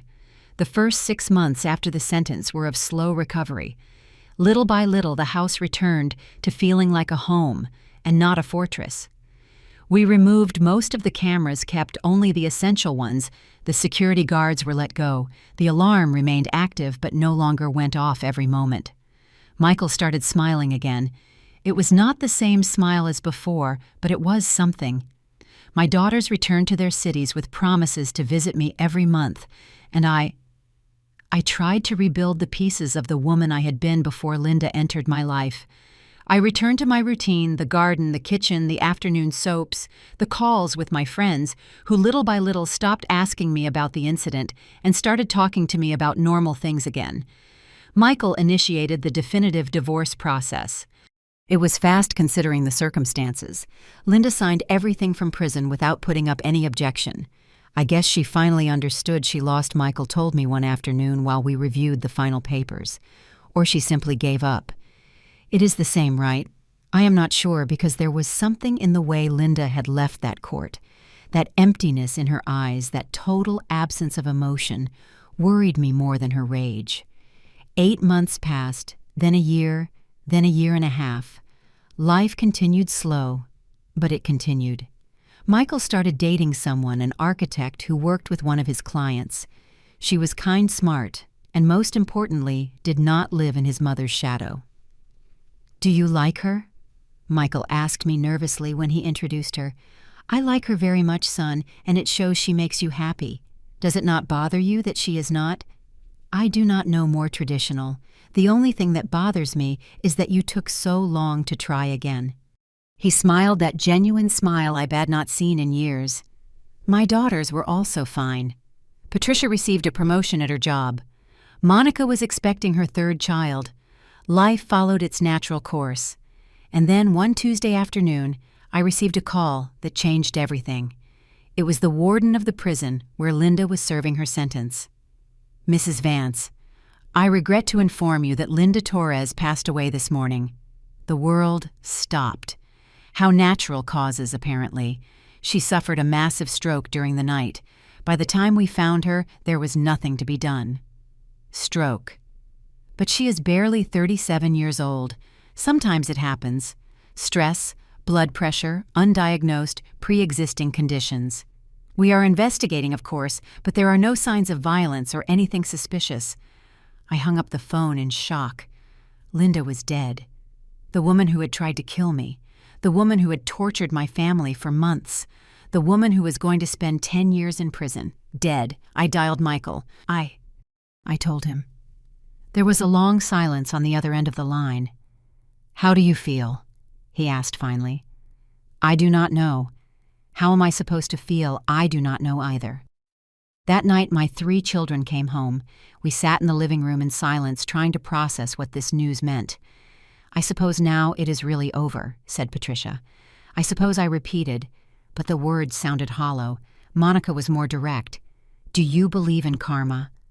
We all looked at her. "It is just that she tried to kill you, Mom. And in the end, she died young alone in a prison cell.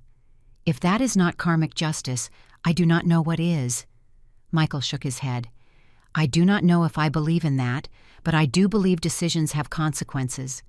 And Linda made terrible decisions." "Do you think she suffered?" Patricia asked in a low voice.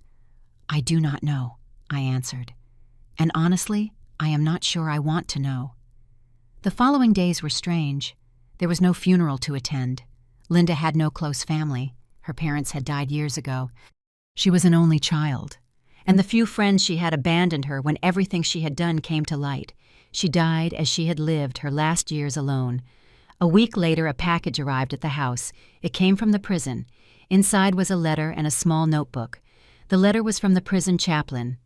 "Dear Mrs. Vance, Linda Torres asked me before dying to send this to you. It is a diary she wrote during her months in prison.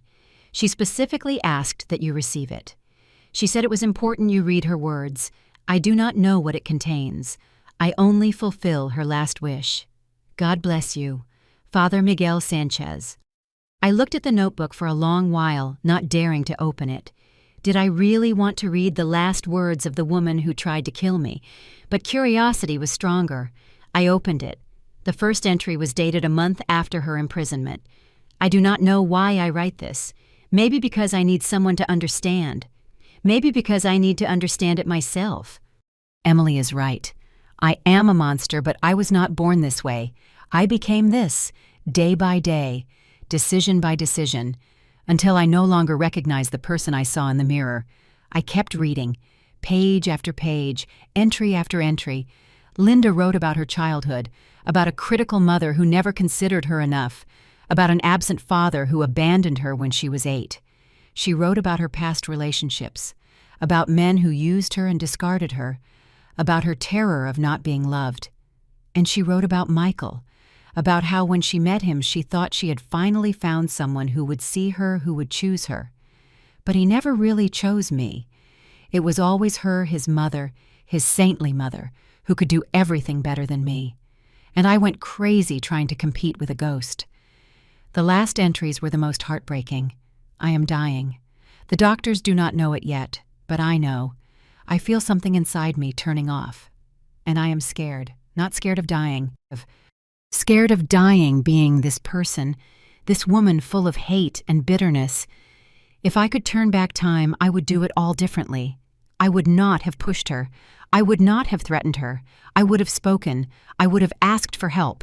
I would have been brave instead of cruel. But I cannot turn back time. I can only write this and hope that someday, somehow, Emily knows I am sorry, that I am truly sorry. The last entry was dated 2 days before her death. I have decided to forgive myself, not because I deserve it, but because I cannot carry this weight one more day. And I have also decided to forgive Emily because she was never the problem. I was. I always was. If there is anything after this, I hope to find peace, and I hope she finds it too. Goodbye. I closed the notebook with trembling hands. I cried. I do not know exactly why. Maybe for Linda, maybe for me, maybe for all of us, and the ways pain breaks us. That night, I showed the diary to Michael. He read it in silence. When he finished, he had tears in his eyes. "She was so broken," he whispered, "and I never saw it. You could not see it, son. She did not let you see it. Do you think she truly regretted it? I think in the end, when she had nothing left to lose, she found some clarity. If that is regret or resignation, I do not know. Do you forgive her?" That question haunted me for days. Did I forgive Linda? She had pushed me down the stairs. She had threatened me. She had tried to destroy my family. But she had also been a wounded woman who did not know how to heal, a woman trapped in her own demons. A week after receiving the diary, I went alone to the cemetery where they had buried Linda. It was a simple grave without flowers, without anyone visiting. I stood in front of the headstone that only had her name and dates. "I do not know if I can forgive you," I told her in a low voice. "I do not know if what you did to me is forgivable, but I can do something better. I can let you go." And while I said those words, I felt something inside me release. The weight I had been carrying for 2 years, the fear, the rage, the bitterness. Everything floated away in the wind, moving the leaves of the trees around the cemetery. "Rest," I whispered. "I hope you find that peace you were looking for." And I left. I did not look back, because some stories do not have happy endings. They just have endings. And sometimes that is enough. That night, Michael came to dinner. He brought his girlfriend, Andrea. We cooked together, we laughed, we talked about future plans, and for the first time in a long time, we did not talk about Linda, because she was no longer part of our story. She was just a closed chapter in a book that kept being written. and we those who remained alive had the privilege and responsibility to write the next chapters with more wisdom, more compassion, more love. Life had collected its debt with Linda in the most natural way possible. It was not revenge. It was not divine punishment. It was simply the final consequence of a life lived in the darkness of resentment. And I, who had survived, had learned something fundamental, that the best revenge is not wishing evil on who hurt you. It is living well despite the damage. It is choosing light when everything pushes you toward darkness. It is forgiving not because the other deserves it, but because you deserve peace. 5 years have passed since that morning. I woke up with the news of Linda's death. 5 years in which life has followed its course, as it always does, indifferent to our dramas and tragedies. I sit now in the same garden where David planted that ash tree so many years ago. The tree has grown.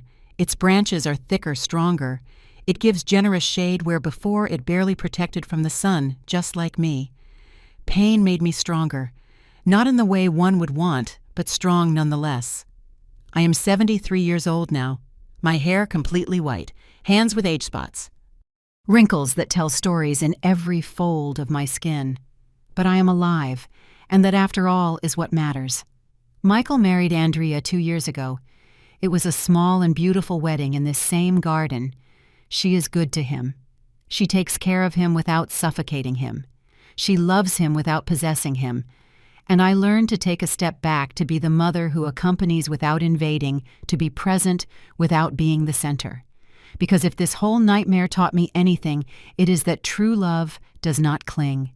True love gives space. Andrea is expecting my first grandson. A boy we will name David, like his grandfather. Michael cries every time he talks about it, tears of joy that wash away the tears of pain he shed for so long. Patricia is still in New York with her family. Her children are teenagers now. Sebastian wants to study medicine. Emily dreams of being a dancer. I see them twice a year and we talk on the phone every week. Monica lives in Los Angeles with her 3 children. The youngest, born a year after everything happened, is named David too, so the name lives in 2 places. She told me when he was born. My daughters no longer look at me with that constant worry in their eyes. They no longer call me 3 times a day to make sure I am fine. They trust I can take care of myself, and I can. Although Martha still comes every day except Tuesdays. Some habits are too comforting to change. The house has recovered its calm. There are no more cameras in every corner, no more alarms going off at midnight, just doors with normal locks and the peace of mind knowing no one is chasing me. The garden is more beautiful than ever. The roses Linda destroyed that day have grown back stronger, as if the violence they suffered had made them more resilient. Sometimes I think of her, not with rage, not anymore, but with a deep sadness for everything she could have been, and was not. I think of the woman who could have come to this house with an open heart, of the conversations we could have had while preparing dinner, of the confidences we could have shared as mother-in-law and daughter-in-law who become friends. But that story never existed. Only the one we lived existed, the painful one, the one that almost killed me. And I had to accept that not all stories have the ending we would like, that sometimes people are so broken there is no way to reach them, no matter how hard you try. Linda's diary, I kept in a box in my closet. Every so often I take it out and read a few pages. Not to revive the pain, but to remember that even people who hurt us have their own wounds. That does not justify what she did. It will never justify it, but it helps me understand. And understanding, although it does not bring justice, brings peace. I have learned things I never thought I would have to learn at my age. I learned that silence can be deadly. That staying quiet to keep the peace sometimes means sacrificing your own life, and that no peace is worth that price. I learned that defending your truth does not make you a bad person, even if others try to make you believe it does. I learned that family is not always the safe haven we believe it is, that sometimes family can be the setting for the worst betrayals. And that does not mean family love is not worth it, just that it must be protected with clear boundaries. I learned that not everyone who enters your life comes to stay. Some come to teach you something even if the lesson hurts. And I learned above all that surviving is not enough, that after surviving you have to rebuild. You have to trust again. You have to laugh again. You have to live again. And that is exactly what I did. I went back to my embroidery classes on Wednesdays. I resumed my prayer group on Fridays. I started going to the movies again, something I had not done since David died. I allowed myself to be Emily again, not the victim, not the woman who almost died on her own staircase. Just Emily with my flaws and virtues, with my past and my future. One afternoon about 6 months ago, a young woman came to visit me. She must have been about 30. She introduced herself as a journalist for a magazine writing an article about domestic violence in middle-class families. "Mrs. Vance, I read about your case years ago, and I would like to know if you do not mind sharing what you would say to a woman living in a similar situation." I thought for a long while before answering. I would tell her that her life is worth more than the comfort of others, that if something does not feel right, it probably isn't. To trust her instinct, and to speak. Not to stay silent waiting for things to get better on their own because they do not improve, they get worse. And if she is afraid, fear is valid. But it cannot be your jailer. Sometimes you have to act with fear. You have to speak with fear. You have to defend yourself with fear, because the alternative is worse. Do you regret showing that video? No, not a single day. That video saved my life, and although everything that came after was terrible, it was still better than being dead. The journalist nodded and wrote in her notebook. Before leaving, she asked me one last thing. "Did you forgive your ex-daughter-in-law?" I let go of the rage. I do not know if that is the same as forgiving, but it was enough to keep living. The article came out 2 months later. It said beautiful things about my bravery, about my strength, about my resilience. But the truth is, I do not feel brave. I do not feel strong. I just feel like someone who did what she had to do to keep breathing. And if that is bravery, then we are all brave. Every woman who gets up after a fall. Every woman who says no more when everything tells her to give up. Every woman who chooses to live instead of just existing. Today is Tuesday. Martha does not come on Tuesdays.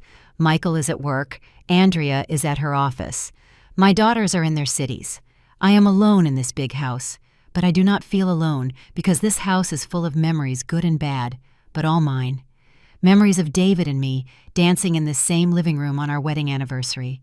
Memories of my small children running through that garden. Memories of family scenes where we laughed until our stomachs hurt. And yes, also memories of Linda, of her hands pushing me, of her laughter, while I hung from the railing. But those memories no longer define me, no longer terrify me. They are just part of my story, a painful part, yes, but just a part. I get up from the garden bench. My knees creak a little. Age does not forgive, but I walk well, I breathe well, I live well. I enter the kitchen and start making coffee. The smell fills the house and makes me smile. David always said my coffee was the best in the world, and although he is no longer here to drink it, I keep making it the same way, with the same dedication, with the same love, because that is what those of us who are still alive do. We keep making coffee, we keep watering the plants, we keep cooking favorite meals, even if the person we cooked them for is no longer here. We keep living not because it is easy, but because it is the only thing we can do. The phone rings. It is Michael. "Mom, have you eaten yet?" "Not yet, son. Andrea and I will stop by tonight with tacos. Does that sound good?"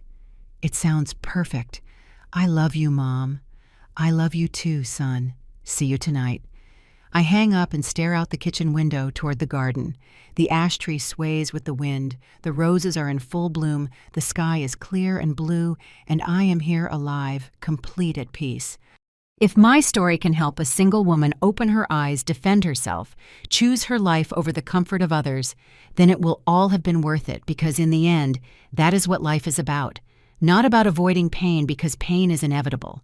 It is about what we do after the pain, how we rebuild ourselves, how we choose to move forward. Linda chose the path of rage, and rage consumed her until it left her empty.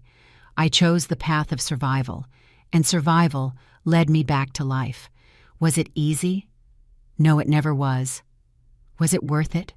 Every day, every breath, every sunrise. Because I am here, And while I am here, there is hope, there is love, there is a future, and that in the end is the only thing that matters. I go out to the garden again, sit under the shade of the ash tree, close my eyes and feel the sun on my face, and for the first time in a long time, I do not feel fear. I only feel gratitude. Gratitude for being alive, for having my children, for having this house, for having this second chance life gave me when I could have lost it. Yes, Linda tried to destroy me, but she did not succeed, and by not succeeding, she made me stronger than I ever thought I could be. That is my justice, that is my revenge, that is my peace. Keep living, keep loving, keep being simply that, and it is more than enough. Thank you for listening to me until the end. If this story touched your heart, if it made you reflect, if it made you feel something, then it fulfilled its purpose. Subscribe and activate the bell to hear more stories of women who transformed their pain into wisdom. Every day, a woman, a life lesson. Share this story with someone you love. Sometimes a story like this can change. A whole day can open the eyes of someone living in silence, something they should not keep quiet. Remember, your life is worth it, your voice matters, and it is never, never too late to defend yourself. God bless you, and until the next story.